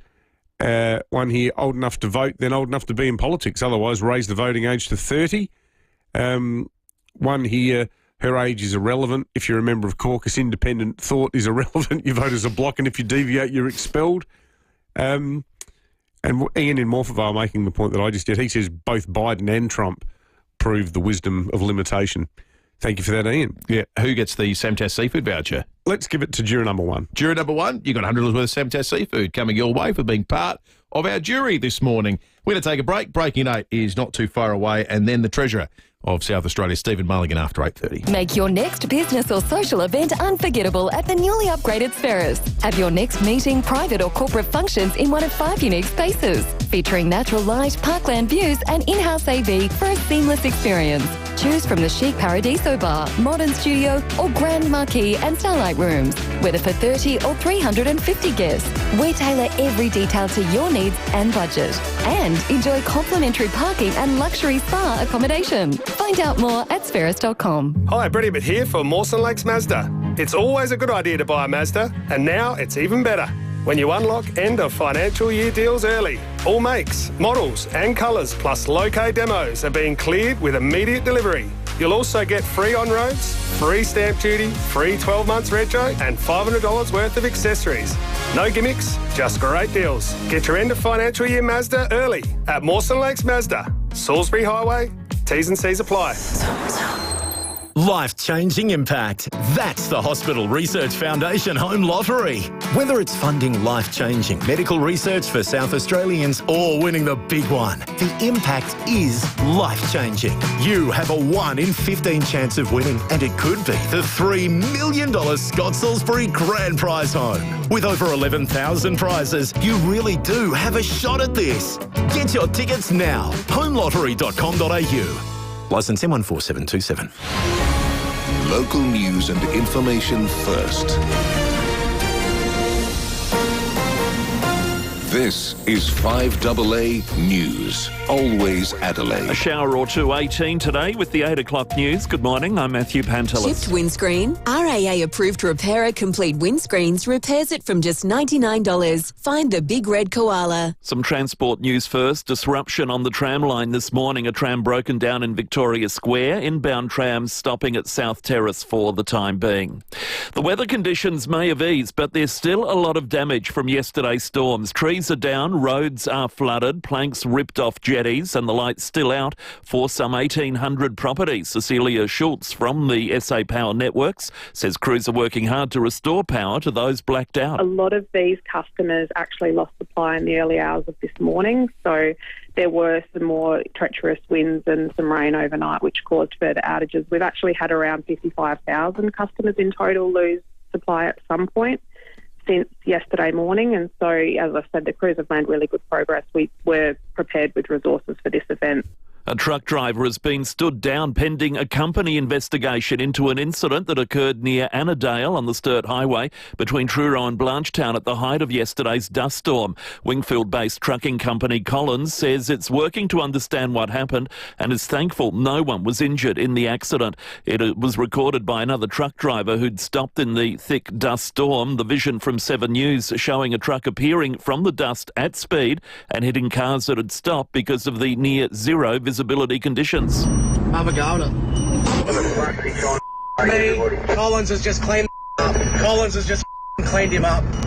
4 people, including a child, had to be rescued from under a car which drove into a crowd celebrating Liverpool's English Premier League title. A 53-year-old man has been arrested. Officials say it's an isolated incident. They're not looking for anyone else, and it's not terrorism-related. 27 people have been hospitalised, a child and adult in a serious condition. Liverpool Council's leader, Liam Robinson, says it's horrific. I would appeal for people, please do not share the horrifying footage of the incident on social media.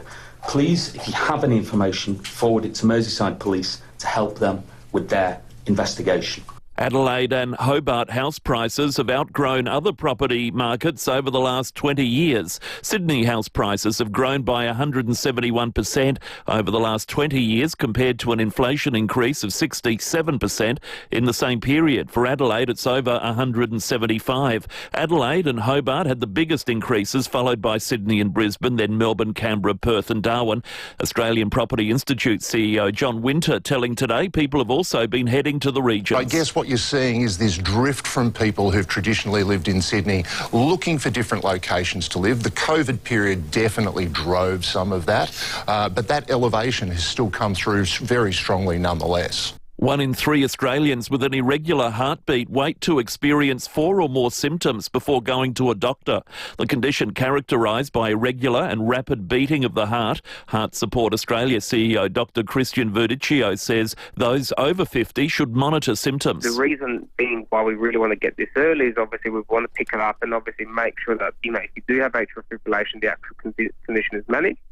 and also you're also controlled for the stroke risk as well. So you may need to perhaps take some medications for blood thinning as well. A 34-year-old Adelaide man will face court today, charged after allegedly breaking into cars at Joslin at 3 a.m. Police called to 7th Avenue. Senior Constable Liam Bennett says the man will face court today. Charged with interfering with a motor vehicle, unlawful possession and breach of bail. And he did not apply for police bail. Turning to 5AA Sport. Gliderol Garage Doors, adding strength, style and safety to your home. Gliderol.com.au. Here's Tom Wren. Thank you, Matty. Sydney has been dealt a blow ahead of Saturday night's clash against the Crows, with captain Callum Mills rubbed out for a week for his bump on Melbourne's Charlie Spargo, which forced him to be subbed out with concussion. The tribunal will sit tonight with Fremantle to challenge a 3-match ban handed to captain Alex Pearce for his collision with Port Adelaide opponent Darcy Byrne-Jones. Dockers coach Justin Longmuir telling Fox Footy it's a stiff suspension. Byrne-Jones has got their fraction earlier than Alex. I was so strong on it after the game is because I didn't think Alex turned to brace and bump. I thought Alex, if anything, left himself open as well. But West Coast defender Liam Baker has escaped suspension and has only been fined $3,000 for an elbow to the back of the head on Adelaide midfielder James Peatling, which sparked a melee. Let's go to tennis. 19-year-old Maya Joint has been brought back down to earth following her maiden WTA title victory in Morocco. She's been well beaten by fellow Aussie Isla Tomljanovic in the first round of the French Open, 6-1, 6-3. Daria Kasatkina also advanced to the second round, as did Alexei Poprin, who's won at Roland Garros for the first time since 2019, but it was a pretty tough day otherwise for the Aussies, with Daria Saville, Jordan Thompson, Alexander Vukic and Chris O'Connell all losing. Let's get to cricket. A brilliant knock of 73 from Aussie Josh Inglis has helped guide his Punjab Kings to a 7-wicket win against the Mumbai Indians, which also sees them jump to the top of the IPL table.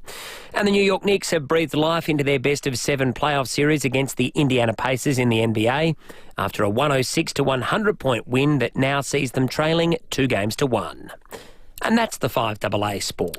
5AA's traffic. G'day there at Bridgewater. Got a broken down car causing delays. It's on the freeway inbound just near Harndorf. That is causing quite big delays, so leave early if you've got to head that way this morning. Got some flooding over the road in a couple of spots this morning, including at Wingfield, the north-south motorway to the Wingfield interchange. Also at Para Hills on Bridge Road, and got lights on the blink at Somerton Park, Brighton Road near Sacred Heart. Early morning camera, Wattle Street at Fullerton. CMI Toyota is SA's #1 selling Toyota dealer and the best place to get your car serviced. Book online at cmitoyota.com.au.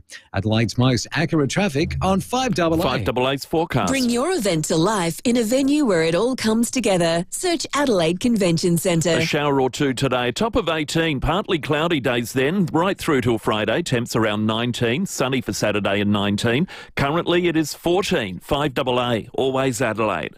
Streaming live via the 5AA Player app on DAB Digital Radio and on 1395 AM. This is 5AA, always Adelaide. Hyundai Prius is on now. Jump into the Tucson from $39,990 drive away. Visit Hyundai.com.au. David Penberthy and Will Goodings, 5AA Breakfast. 7 after 8. More issues on the freeway for commuters heading into the city. Traffic backed up almost to Mount Barker on the way down. We're being told by someone it's the same spot as it seems like it always is there. Traffic coming out of Harndorf, merging to the right lane, and then there's a concertina effect causing crashes. And poor old Ryan, who's texted us, has put some choice language in the text about how frustrating it is that every single day it feels like there's another issue there. Does Ryan need a care alert smart dialer? Is it at that level, do you think?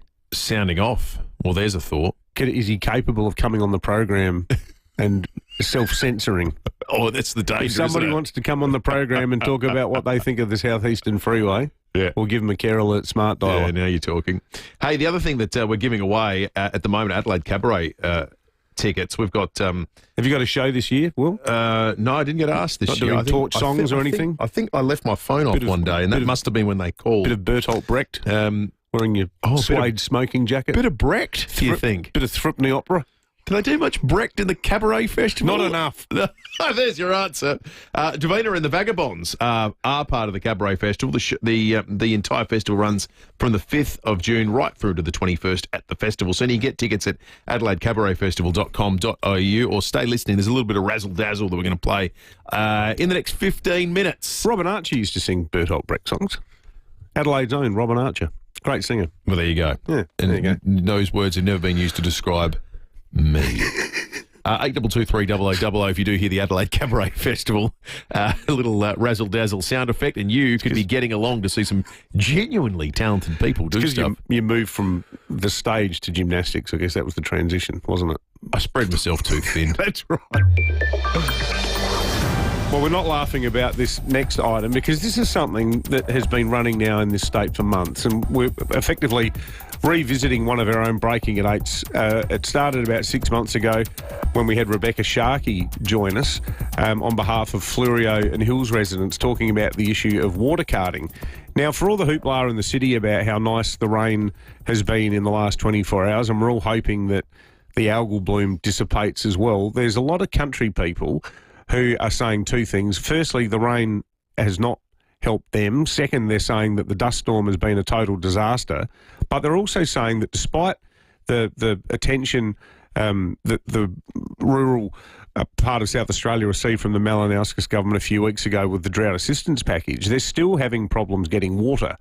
And one of the families that we want to talk to, they live just north of Clare, and their daughter Anna is joining us now for Breaking at 8. Anna, you've contacted our program on behalf of your mum and dad. So they're sheep farmers in Clare. Yeah. Their property is in it's Armagh, isn't it? Just behind the high school. Yes, it is. Yes. So what's their situation in terms of getting access to water at the moment? So, and also good morning, everyone, and thank you for taking the time to hear the story. We were actually talking about it on the weekend, and I said we should be calling some media to start talking about how bad this is. But so a lot of the Clare Township itself does have main waters, but most of the surrounding farmers and a lot of the other areas in the mid-north don't have any mains water at all. And they ran out of water in December. And by that, I mean nearly every dam in certainly the Clare Valley has dried up. And if you don't have mains water, you have to cut that in. So they've been cutting in water now for, more than 5 months at about $300+ a load every 2 to 3 weeks. And that supplies them water for drinking and the occasional shower, because they can't shower every day, it's too expensive, and obviously being cautious about, flushing. It doesn't supply water for sheep, it doesn't, and their livestock, it doesn't supply water for the gardens. This is just living water. So what have they done with their stock? Has there been any water for their stock? As much as they can, and there is obviously certainly some farmers have bore water access. A lot of people are moving stock around, so adjusting and putting their stock on other people's land. They're down to minimal amount of stock as they're getting a little old these days. But for them at the moment, they are just holding on, and they work with other people, like landowners, wineries, etc., to see if they can put their stock on those lands and help keep weeds down or whatever they can do where there is water supply. But they are at the point now where this rain, yes, was wonderful yesterday. They got 12 mils where they were. It's great. It's not it's not going to solve everything, but it's certainly the best they've had in a long time. And that will supply them with enough water for a few weeks. But if there's no follow-up rain now, it's time to start moving the sheep on. And certainly what has been happening in the mid-north is people are selling their livestock off in droves because they can't maintain it. There is literally no water left. There's no subsoil moisture. There is no supply. What about feed? Have they had feed for their sheep? No, they've been buying in feed for like 12 months. Over 12 months they've been buying in feed. And again, what most of the sheep farmers are doing where they can is looking at adjusting. So they're moving their stock around to other people's locations to try and share as much feed as they can. And most people with stock still left are just doing like enclosed feeding. So like having sort of obviously grain, but not grass. It's not a lot of grass-fed feed at this point in time. And it is getting too expensive to continue to buy feed if you've got no income coming in. As we've been talking, the opposition MP, Nicola Centofanti, has texted me, Anna, saying her understanding was that the government was supposed to open up the Bundalier reservoir for farmers for stock water as part of the drought package. I'm not sure if that's actually happened or if your family know anything about that. I am aware that happened. I'm not entirely sure who's allowed access to it. I will say, though, there are reports, and it was certainly talked about in local news in the mid-north recently, that the trees at the Bundalier forest are dying. So there's not a lot of water, I think, available. I do know there is some of that, and there is, and I'm not entirely up to date with all the funding that is there. There is a little bit of funding. I think it's $5,000 for infrastructure and rare loads of free hay that come from interstate, but there's certainly not been any funding or support when it comes to access to water. Sounds like there's still more work to be done at the state government level in terms of providing assistance to people like your mum and dad. Good on you, Anna. No, you must have had a bucolic existence growing up in Clare, like our excellent producer, Lucy. Lovely part of the world, isn't it? It's a beautiful... I grew up a little bit further north, actually, in the real wheat sheep belt area, but my parents moved to Clare just as I finished high school in that area, so I've certainly had a lovely exposure to lots of fabulous Riesling and an awful lot of exposure to driving unlicensed at a very young age. What a combination. Good on you, Anna. Now in Croydon. Thanks for joining us today for Breaking at 8. Well, follow that up. There's people who just fallen through the cracks. How well did Anna just tell that story? Yeah, it was great. I think Anna just spoke about a regional story that's playing out in South Australia in a way that everyone in the metropolitan Adelaide understood. That's devastating, what she's describing. I hope the bloke who sent us a slightly narky text earlier, who's on the land around Clare, saying, well, you're all you city folks talking about the rainfall. I was out here shooting sheep yesterday. We are not uninterested in this, and that's one of the reasons why we got Anna on. And we obviously we are city based, but we recognise that rural SA hugely important to the state, and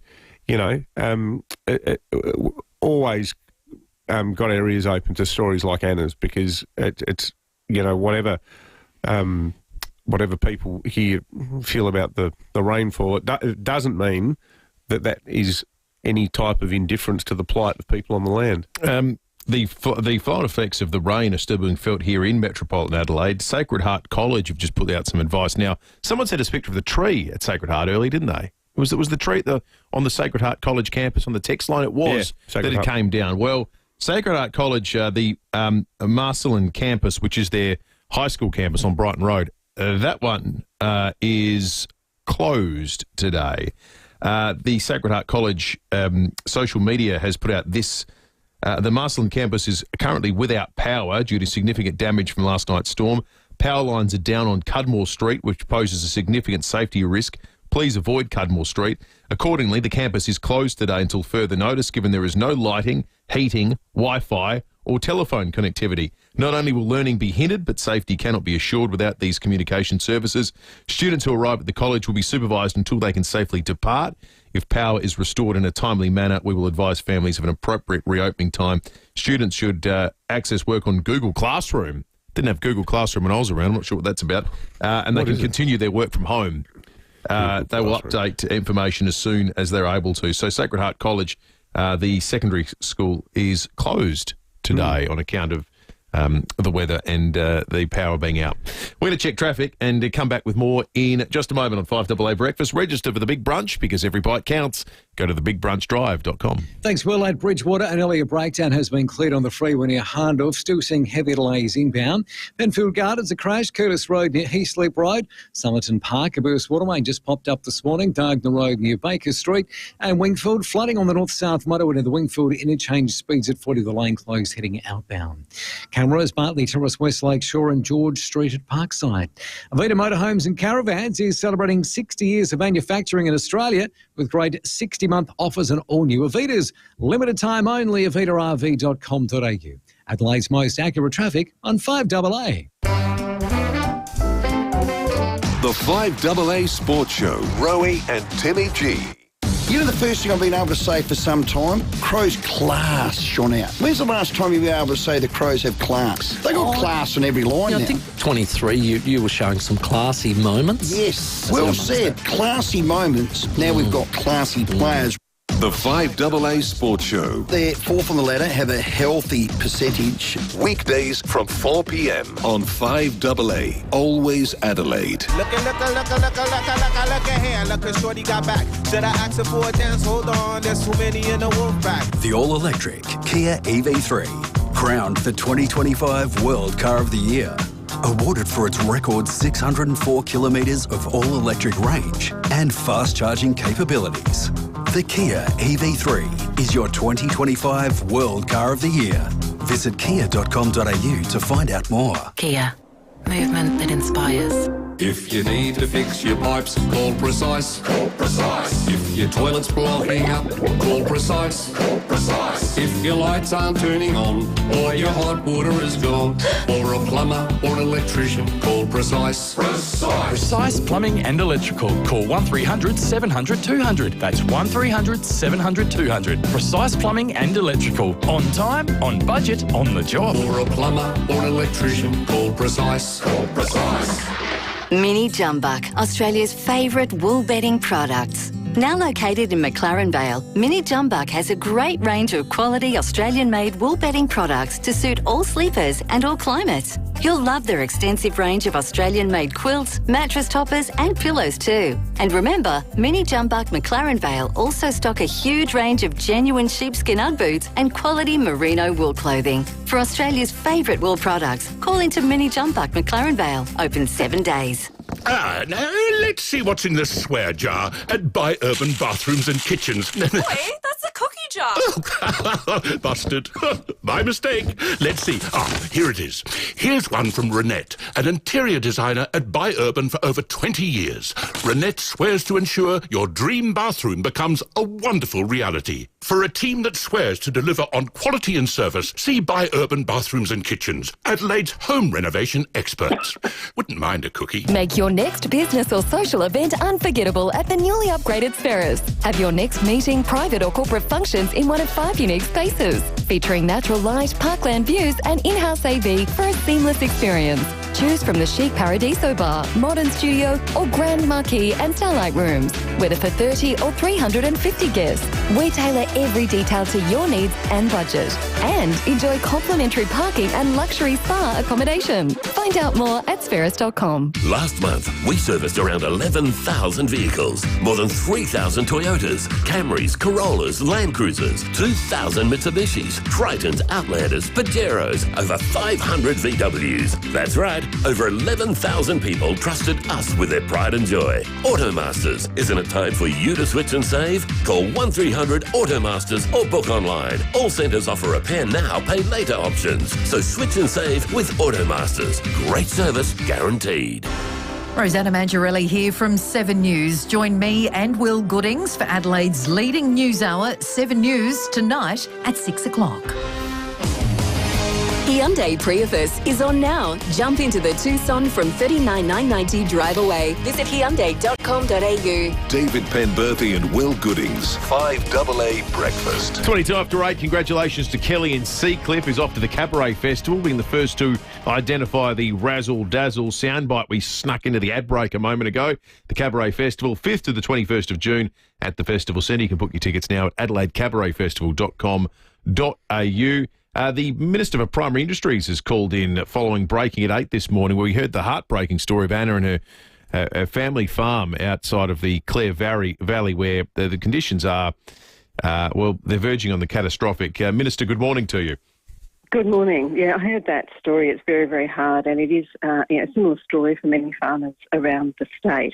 But I did want to talk about particularly the Bundaloo Reservoir. That is open for people to be able to access water. It's open on Wednesday and Thursday afternoons.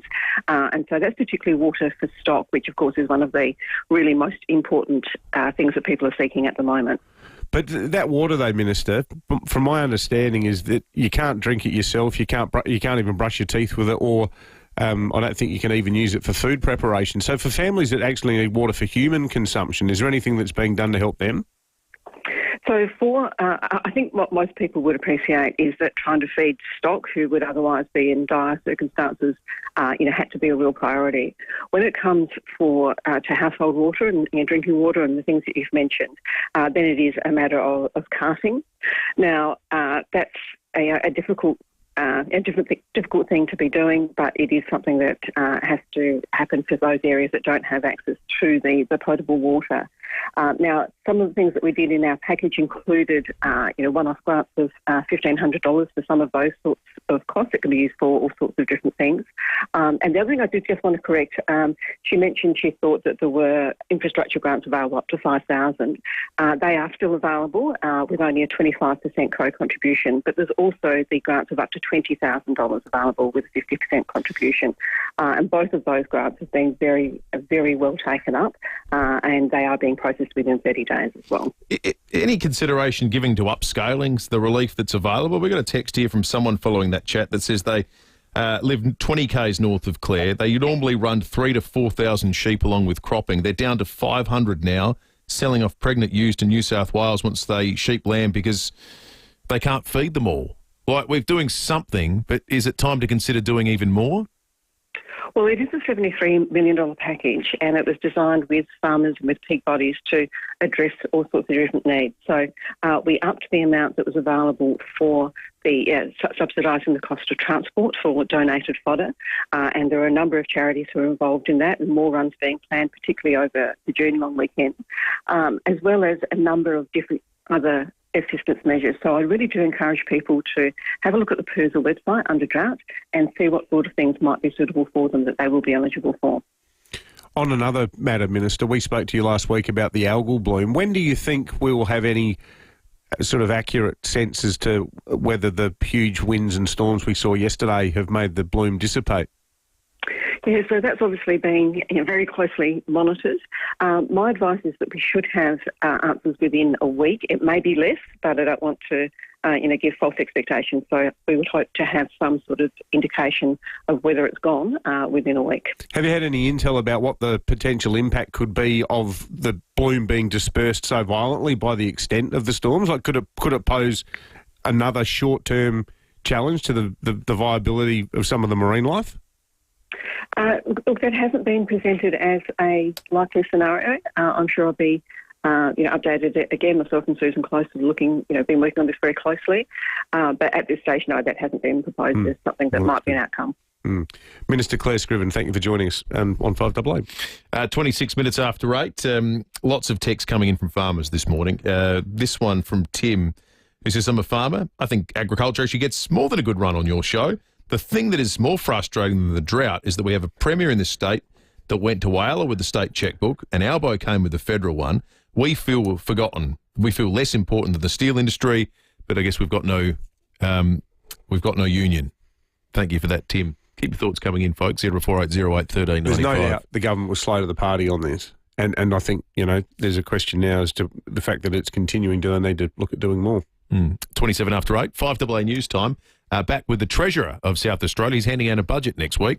That's next. Why are we here? What is the nature of reality? Do I really need all that data to listen to history podcasts? Sir! Question everything! Especially your telco plan. Get the data you need at low prices with Aldi Mobile. Adelaide's local, trusted and truly connected talkback radio station. 5AA. Always Adelaide. 5AA's Tech Talk with your host, Adelaide tech guy Richard Pascoe. Thanks to Harvey Norman Computers. If you're thinking about upgrading your tech, Harvey Norman's running some great tax time deals right now on big name computers. Brands like HP, Lenovo, Acer, Asus and Surface. Especially if you're thinking about upgrading from Windows 10. You can pick up a brand new laptop from just $328, and if you're into gaming, there are models starting at $998. They've also got deals on essentials like printers, storage, headphones and monitors. It's a good time to upgrade with Harvey Norman, especially with the end of financial year coming up and the end of Windows 10 in October. You'll find more offers in store and online at Harvey Norman. Best brands, best range, best prices guaranteed. Conditions apply. Check out this great offer at a Harvey Norman store near you.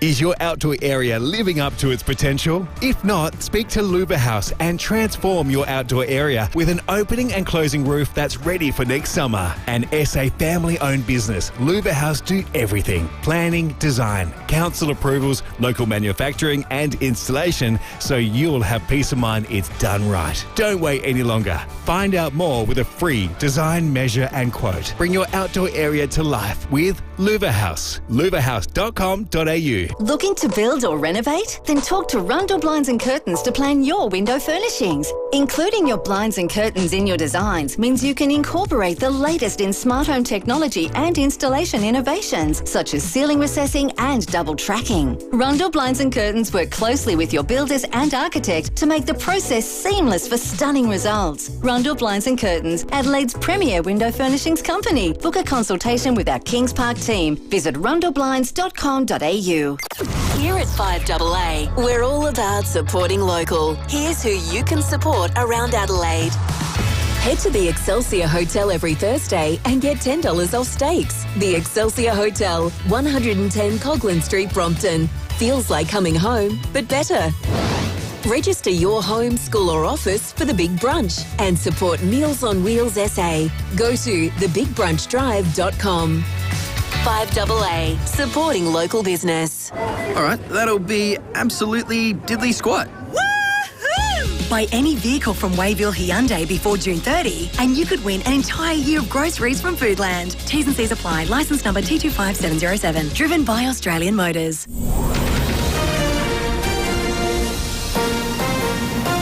This is 5AA News. Always Adelaide. A shower or two today, 18 the top with the 8:30 news. Good morning, I'm Matthew Pantelis. Make RAA-approved windscreen repairer, Complete Windscreens, your insurer repairer of choice. Visit completewindscreens.com.au. British police say there's no suggestion terrorism is the motive after a car ploughed into a crowd celebrating Liverpool's Premier League title. Hundreds of thousands of people had lined the streets to watch as the team passed through them on the city in an open-top bus. They quickly turned on the vehicle as it drove into the crowd. 27 people have been hospitalised, a child one of two in a serious condition. Merseyside Police Assistant Chief Constable Jenny Sims says a 53-year-old man's been arrested. We believe this to be an isolated incident and we are not currently looking for anyone else in relation to it. The State Emergency Service has had a busy 24 hours, the majority of call-outs being for trees or branches down. In the most serious incident, a Morfordville family had to be evacuated overnight after a tree and branches came down on their house and car. Duty Manager Ian Benithan says there's just a few jobs left outstanding. We've had over 460 calls for assistance. Our volunteers, along with the Country Fire Service and Metropolitan Fire Service, have got that down to 22 outstanding calls. Wow. That we'll be attending. Yeah, we had a bit of an upflow this morning, just late from about 6:30, and I'm guessing that's for people that have been waking up and finding a brunch down in their yard. More than 2,000 customers, though, still blacked out after the wild weather. Sacred Heart College's Marcelin campus is closed until further notice as power lines are down on Cudmore Street. Cecilia Schultz from SA Power Network says repairs could take some time. The weather is much calmer today, as you'll see, so we're not expecting further damage as part of this event. Still reminding everyone, though, that be vigilant if you do see, particularly if you see downed power lines. They're very dangerous. Report them immediately to 1366 and keep 10 metres clear. A new study reveals bowel cancer cases in Australians under the age of 50 continues to rise. Supporting research, we now have the highest rates anywhere in the world. The data reveals cases of early onset bowel cancer have risen 8% per year over the past 3 decades, leading to more than 4,300 cases that would have otherwise not occurred. The analysis also finding bowel cancer incidence 2 to 3 times higher amongst Australians born in the 1990s compared to those born in the 1950s. Study author Professor Mark Jenkins says while the underlying cause is unknown, the increase is a major concern. Diagnoses in people under age 50, which we call early onset bowel cancer, is becoming much more common. And over the past 30 years, there have been over 28,000 early onset bowel cancers in Australia. And this is particularly tragic because this is the age where people are in the rush hour of their lives. You know, they're building their careers, they're developing relationships, and they're raising families. New data reveals owning a home is now nearly 3 times harder than 50 years ago. Amelia Hodge at the Australian Property Institute says the blowout between affordability and annual income is forcing many out of the 2 major capitals. The unaffordability of Sydney and Melbourne housing over recent times, and also the pandemic and flight to the regions, has seen, in particular, smaller cities, Adelaide and Hobart, at 175% and 172% increases. And police dog Edge has helped catch a man breaking into cars on 7th Avenue at Joslin early this morning. He tried to flee but didn't get too far. The 34-year-old from Adelaide, charged with interfering with a motor vehicle, unlawful possession and breach of bail. He'll face court today. Turning to 5AA Sport. Colours, custom design, any house, any style. Gliderol Garage Doors. Gliderol.com.au. And Tom Wren, the Crows on the training track today. Yeah, they'll be back at work, Matty, a little bit later today at West Lakes as they begin preparing for that round 12 match against Sydney on Saturday night at the SCG. And they're set to regain forward Taylor Walker, who was rested for the match against West Coast on the weekend. Assistant coach Scott Burns telling Rowie and Timmy G it was good for Walker to have the week off. It's also a good mental freshen up for Tex as well. And I thought it was good for him to sit. He sat in the box next to us on the weekend, so that's another little, I guess, a bit of PD for him to see how we operate game day. And he's certainly a player that if he wanted to go into coaching, he could, because he sees the game very, very well. And the Crows' cause has been helped with Sydney captain Callum Mills suspended for a week. Let's get to tennis. Aussies Alexei Popyrin, Isla Tomljanovic and Daria Kasatkina are all through to the second round of the French Open. Wins 2 for the big seeds in Yannick Sinner and Carlos Alcaraz. To cricket, and Aussie Josh Inglis has blasted 73 off only 42 balls in a knock that included 9 fours and 3 sixes as his Punjab Kings cruised to a 7-wicket win against the Mumbai Indians in the IPL. Oh, stop what you're doing and watch him. He's playing the innings of the season for Josh Inglis. Audio there thanks to Fox. Now that result sees the Kings jump to the top of the table and they're now guaranteed of a top 2 spot heading into the finals. And that is the 5AA Sport. Now, having a look at the roads around Adelaide for your drive to work and school this morning. At Bridgewater, an earlier breakdown has been cleared on the freeway near Hahndorf, still saying heavy delays inbound through there. Penfield Gardens, a crash, Curtis Road near Heathleap Road, Bruce Watermain at Somerton Park getting fixed, Diagonal Road near Baker Street, and Wingfield flooding on the north-south motorway near the Wingfield interchange, also flooding at Parra Hills on Bridge Road near Williamson Road. Camera 2 this morning, Eastern Parade at Gilman. The Plus Fitness 3-day sale is on now. Get 4 weeks free at plusfitness.com.au to join online or head into your local Plus Fitness. Hurry, don't miss out. Adelaide's most accurate traffic on 5AA. 5AA's forecast. Bring your event to life in a venue where it all comes together. Search Adelaide Convention Centre. A shower or two and 18 today. Partly cloudy days until Friday. Temps around 19. Sunny on Saturday and 19. And currently in the city, it's 14. 5AA, always Adelaide. Hyundai Prius is on now. Jump into the Tucson from $39,990 drive away. Visit Hyundai.com.au. David Penberthy and Will Goodings. 5AA Breakfast. 23 to 9. Geez, it's cloudy out there at the moment. You're looking on the Facebook and YouTube live stream. Cloudy outside. You can't see the hills, in fact, from our vantage point here on level 3 in Hindmarsh Square at the moment. But if you stay tuned to the live stream, you will see the Treasurer of South Australia in the 5AA Breakfast studio with us now. Treasurer, good morning to you. Great to be with you. We might start in a different way this morning because Mark's called in with a question for you. So we'll give the first question to one of our listeners. Mark, good morning. You've got the Treasurer of South Australia. Good morning and thanks for taking my call. Treasurer, I'm just calling because my daughter, young daughter, 11 years old, scratched her eye. We rang your nurse's number and all these triage things, and they said they need to go and see a doctor at 6 o'clock at night. Now, we rang one of these emergency clinics. We didn't want to go into emergency hospital to clog it up there.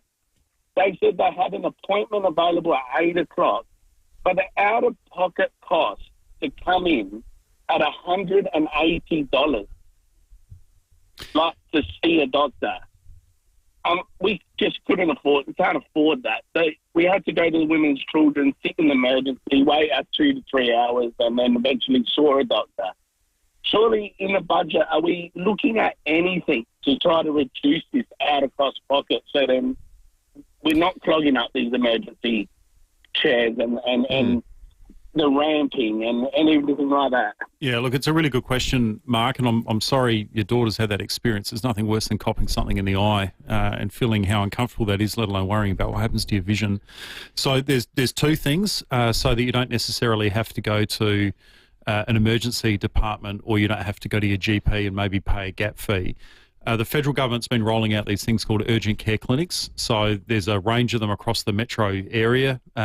So you can Google an urgent care clinic and find out what the nearest one is to you. And then in addition to that, there's also state government ones called priority care clinics, which are trying to divert people away from emergency departments as well. So there's quite a few that have been opened by both the state government and the federal government, but we're continuing to open more and more. I think the recent federal election, Mark Butler, the health minister, made a commitment about rolling out a few more of them across the country. So, and that's free of charge. So you can go there, you can get seen to and treated without having to pay for it. I guess too, the other thing is in cases like that, emergency departments are there for a reason, and that in hindsight for Mark, and good on him, good on you, Mark, for trying to take the weight off the emergency departments. But that probably does sound like a case where the emergency department was the right place to go anyway. Yeah, I mean, it's obviously hard for us to say, but, when in doubt, I think sometimes it can be worth going to the women's and children's, and, they triage everyone that go in there. I'm sure the three of us have all taken our kids in there at one point or another, and they tell you whether you should hang around, you need to see a doctor or a clinician, or whether it's something that's manageable overnight. You can go and see your local health service the next day. But for those people who don't want to go to their local GP because their particular GP stings them a gap fee, there are these urgent care clinics.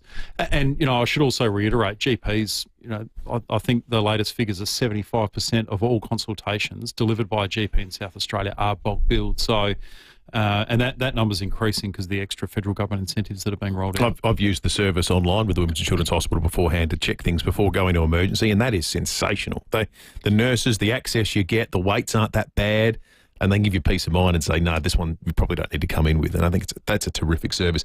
Let's talk about the state budget. So it's coming out next week. All the hard work has been done to this point in time. You'll announce all the final figures next week. I wonder if we can't press you, though, for some sort of big picture view, this being our last chance to chat with you before the official release of the budget. And I was looking at the mid-year budget review that came out in December. It's always the halfway point of the budget cycle to say, how are we tracking, how are we looking? Big picture-wise at the mid-year budget review, there was a pretty concerning comment with regard to what the debt picture was going to be by 2028, that it was going to have deteriorated and get to 46 billion, an increase of 1.8 billion on the debt that had been predicted at the budget just a year ago now. Has it gotten worse? Are you going to hand down a budget that shows a deteriorating debt picture than the one that was detailed in the mid-year budget review? Yeah, I mean, I've been pretty consistent that as we are borrowing money to fund the North-South Corridor Tunnels project and the new Women's and Children's Hospital projects, as well as all of the other investment projects that we've got underway at the moment, that debt figure is going to continue to increase until we get past the bulk of the level of spending across those different projects. But the good news is that we start getting over that hill at about 2029, 2030. And in the meantime, we've made it clear that because we're biting off, the two largest projects we've ever undertaken as a state at the same time, that we haven't got the capacity to run around funding every kind of other wish list on the agenda. So, yes, we're going to have an increase in debt, but we do forecast at the medium term to come down. And, of course, that relieves pressure on the budget with lower interest costs that was what I was going to ask about, because one of the things the mid-year budget review made the point was, whilst debt is growing, interest on debt was actually coming down because of sovereign interest repayments coming down. Given the cash rate, the inflation battle nationally coming under control, will that trend continue as well? Will we be paying less interest on the debt that we have accrued? Yeah, so that's a really good question. So as interest rates come down and as the bond markets, they don't follow exactly, but as they tend to trend down as well, that relieves our interest costs going forward over that period. So we've had two things happen to us at the same time in the last 6 years in South Australia. We've had our debt levels increase really dramatically. Firstly, the previous government trying to get the community through COVID, running budget deficits, taking on a lot of extra debt, and now us getting the budget back into surplus but taking on debt to build projects. So debt's increased, but also interest rates have gone through the roof. Bond markets have done the similar thing, and then our interest costs have increased. So we hope that we see over the coming period an easing of that. But having said that, in the last 2 months in particular, we've been talking about Donald Trump's attempts to remove as much certainty and confidence in global financial markets as possible. And we've seen really unusual things happen like the bond rates for US bonds continue to increase, which is not something that we're used to in an environment where across developed economies interest rates are easing. I think it was not the last time you were in, but the time before that, Treasurer, we were talking about the projected cost of the South Road extension and upgrade, and also the new Women's and Children's Hospital, when you said that the budget figures would show that the price of both those projects had not gone up.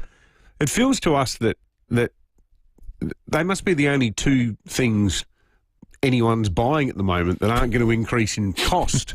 And it just feels like there's a bit of a pre-election, let's just stick with those figures, and that after March next year, we might find out that the price has gone up.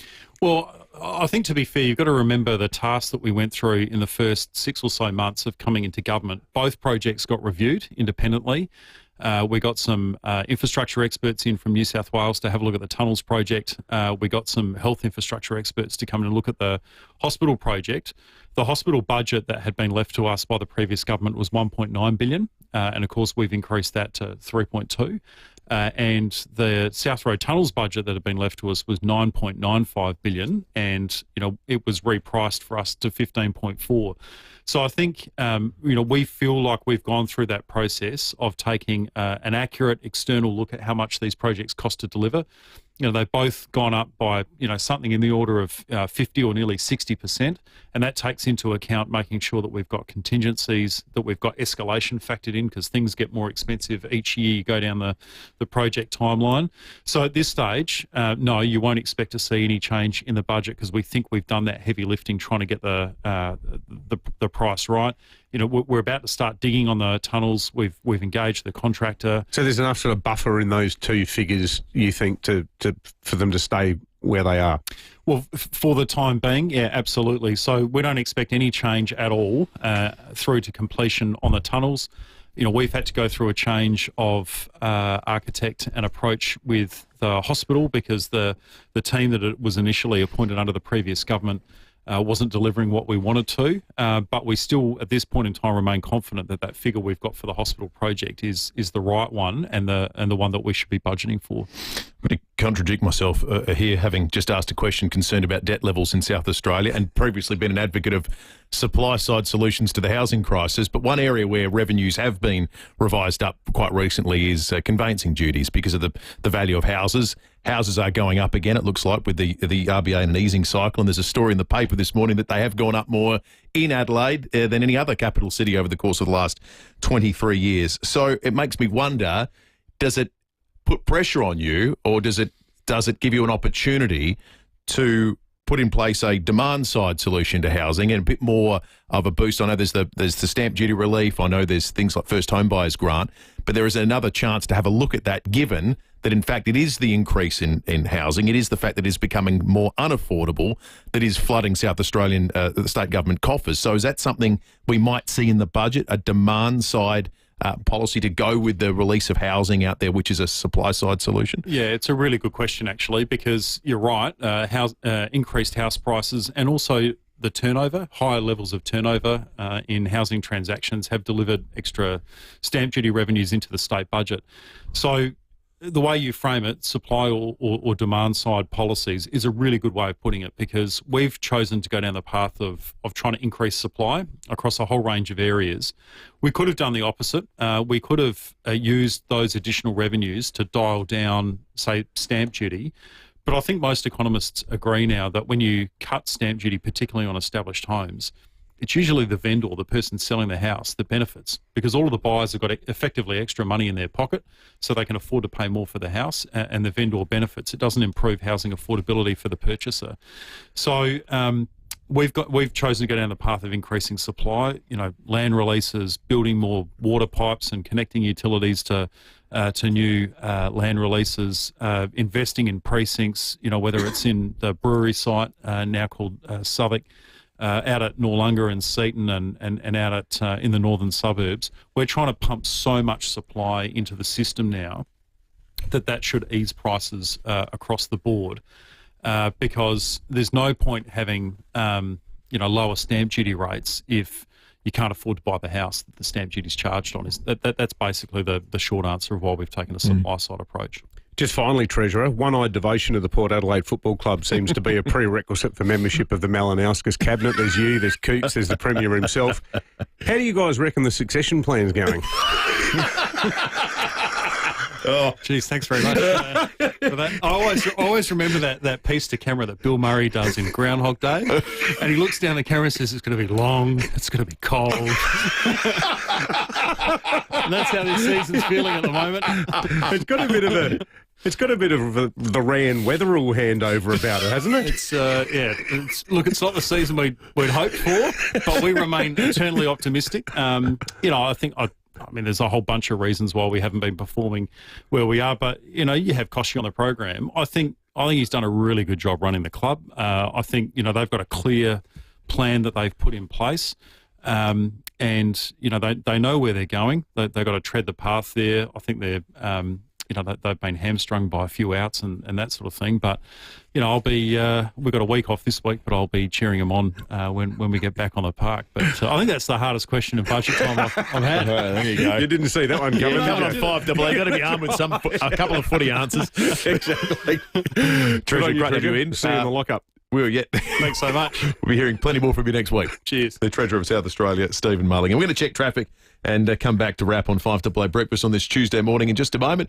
Register for the Big Brunch, because every bite counts. Go to thebigbrunchdrive.com. Thanks, Will, at Bridgewater. An earlier breakdown has been cleared on the freeway near Handoff. Still seeing heavy lanes inbound, though. Crash at Penfield Gardens getting cleaned up too. Curtis Road near Heathslip Road. And a burst water main has just popped up at Somerton Park, Diagonal Road near Baker Street. Still got flooding at Wingfield. It's on the north-south motorway near the Wingfield interchange. Speeds at 40 and a Canberra this morning to Kettleville Terrace in the Parklands. Would your car pass the Petters brake, steering and suspension check? If you're not sure, you can just check it with Petters for only $28. Book in today at petters.com.au. Adelaide's most accurate traffic on 5AA. Planning your next event? Choose a venue where everything comes together. Adelaide Convention Centre. It's where your vision and our expertise come together, where creative cuisine meets extraordinary productions and excitement and innovation combine in a space that is truly world-class. From corporate gatherings to grand celebrations, we make every occasion unforgettable. Bring your event to life in a venue where it all comes together. Search Adelaide Convention Centre and start planning your next event today. Feeling stressed, anxious or struggling with muscle cramps, or just desperate for a good night's sleep? Introducing Caruso's new Super Magnesium Plus Ashwagandha. With 6 forms of magnesium, Caruso's Super Magnesium Plus Ashwagandha relieves muscle cramps when dietary intake of magnesium is inadequate. Plus, ashwagandha helps relieve symptoms of mild anxiety. Caruso's Super Magnesium Plus Ashwagandha also helps you fall asleep faster and enjoy deeper, better quality sleep without being disrupted. From leading pharmacies and health stores, always read the label and follow the directions for use. Ever find insurance confusing, whether it's for your car, home, investment, property or boat? Sometimes you just want to speak to a real person, and that's where RAA can help. That's right. With a dedicated call centre in Mile End and shops across SA, RAA are all about genuine conversations. Whether you get a quote online, over the phone or in person, you'll always get friendly, reliable service. So chat to a local about your insurance today. Call RAA on 820 245 67 or visit in-store. T's and C's, limits and exclusions apply. Issued by RA Insurance Limited, AFSL 232525. Consider the PDS and TMD on the RA website before purchasing this product. The Kia Cerato set the bar as Kia's most popular small sedan. Now, the new first ever Kia K4 raises it. Best in class second row legroom, ultra wide screens, and a GT line that comes turbocharged. Enter Kia's biggest small sedan, the Kia K4. Small sedan, big personality. Test drive today or find out more at kia.com.au. Kia, movement that inspires. Hyundai Prius is on now. Jump into the Tucson from $39,990 drive away. Visit Hyundai.com.au. David Penberthy and Will Goodings, 5AA Breakfast.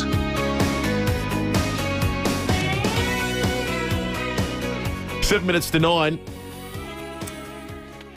A few texts coming through on 044808 1395. Yeah, quite a few people saying that they have not had the same happy experience in terms of avoiding gap fees as the Treasurer suggested. We should just reflect, well, that was quite a big admission you got out of the Treasurer then. He basically said, yeah, well, okay, debt is going to go up next Thursday in the state budget. The figures you had were from what were you talking? What was the document? The mid-year budget review at the 6-month point of the budget cycle. So they release it usually in May or June, and then at around December they put out a little bit of a report card. How are we looking? How's it all going? And at that point, over December, what they found was that the non-financial public sector debt is what they call it. It will hit $46 billion by 2028. That's $1.8 billion than they thought 6 months ago. So it's even going to be higher than that. We might get to, who knows, maybe it'll be $50 billion. That felt like a cushioning us for a big number sort of a chat then a bit, because it's all, South Road and hospitals and so forth. But maybe it's going to be big. 50. That'd be significant. Could be. Well, what was the state bank? Oh, the total cost of it was like $3.1 billion. And that was the end of life as we know it. Yeah. Now 50, no big deal. What about the tale of woe that Sue in Golden Grove tells? Boys, I had a recent short stay in a public hospital before being transferred to Ashford. Perhaps in the budget there could be a few dollars put aside for the public hospital I stayed in. I was waiting to have my gallbladder removed. I shared a room with a dementia patient who was yelling all night saying that she was in a spy camp.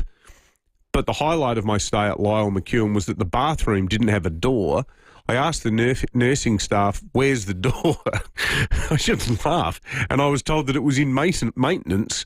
So I had to share the next room's bathroom with 4 men. Sorry, guys, I tried to keep it short. I'm glad you didn't see. That's quite the picture you paint there of a breezy couple of nights sharing a dunny with 4 blokes and a dementia patient in the Lyell Mac. Peter from Marston says, will there be cost of living assistance similar to last year's budget? I don't know. I'd probably doubt it beyond what was announced last year. But all will be revealed next Thursday, Peter. And Matt Abraham and I, we like doing our little Muppet Show Judges Act together at the budget lockup. We always sit up the back and read the paper and have a bit of a snigger about what's going on. So we'll be all over it Friday week with what's in the budget for you on the 5AA Breakfast Show. City-bound trams from the south have resumed. They'd been cut off at Greenhill Road because of a breakdown in Victoria Square, but that's all back up and running. Big thanks for people for keeping us abreast of those developments. Let's have a look at the fuel situation. Better to be a member with RAA Road Service. Unleaded has jumped up a little bit. You can still get it in the mid-$50s, though. These prices aren't too bad. $1.55 at the Sunnybrook Drive, Windvale United. $1.54 the United at Ramrod Avenue, the mobile there at Shadow Park. You can get it for $1.54. Diesel, the Shell on Victoria Road at Largs Bay is $1.60. So diesel and unleaded haven't been this close for a while. $1.62 at the mobile Ramrod Avenue, Shadow Park as well. Don't get stuck on the side of the road. Get RAA Road Service. It's better to be a member with RAA Road Service. Thanks to everyone who has sent photographs through this morning of some of the damage that has been done to our coastline by the huge storms yesterday. Greg in Normanville, he sent through a whole bunch of photographs, 6 of them showing that it looks like, I can't make the photo quite big enough for my older person eyes, but it looks like there's a bit of damage to the little walking jetty there. And crikey, there's all sorts of stuff that's been washed up on the beach as well. But yeah, just to reiterate what SAPOL said at 6:45, be careful on the roads, folks, particularly down south. It sounds like southern Adelaide really bore the brunt of most of the call-outs last night for trees and so forth from the SES. Indeed. Well, that is all from us on this Tuesday morning. Stick around. Graham Goodings is in position, ready to take over, and we'll be back tomorrow morning from 6 o'clock.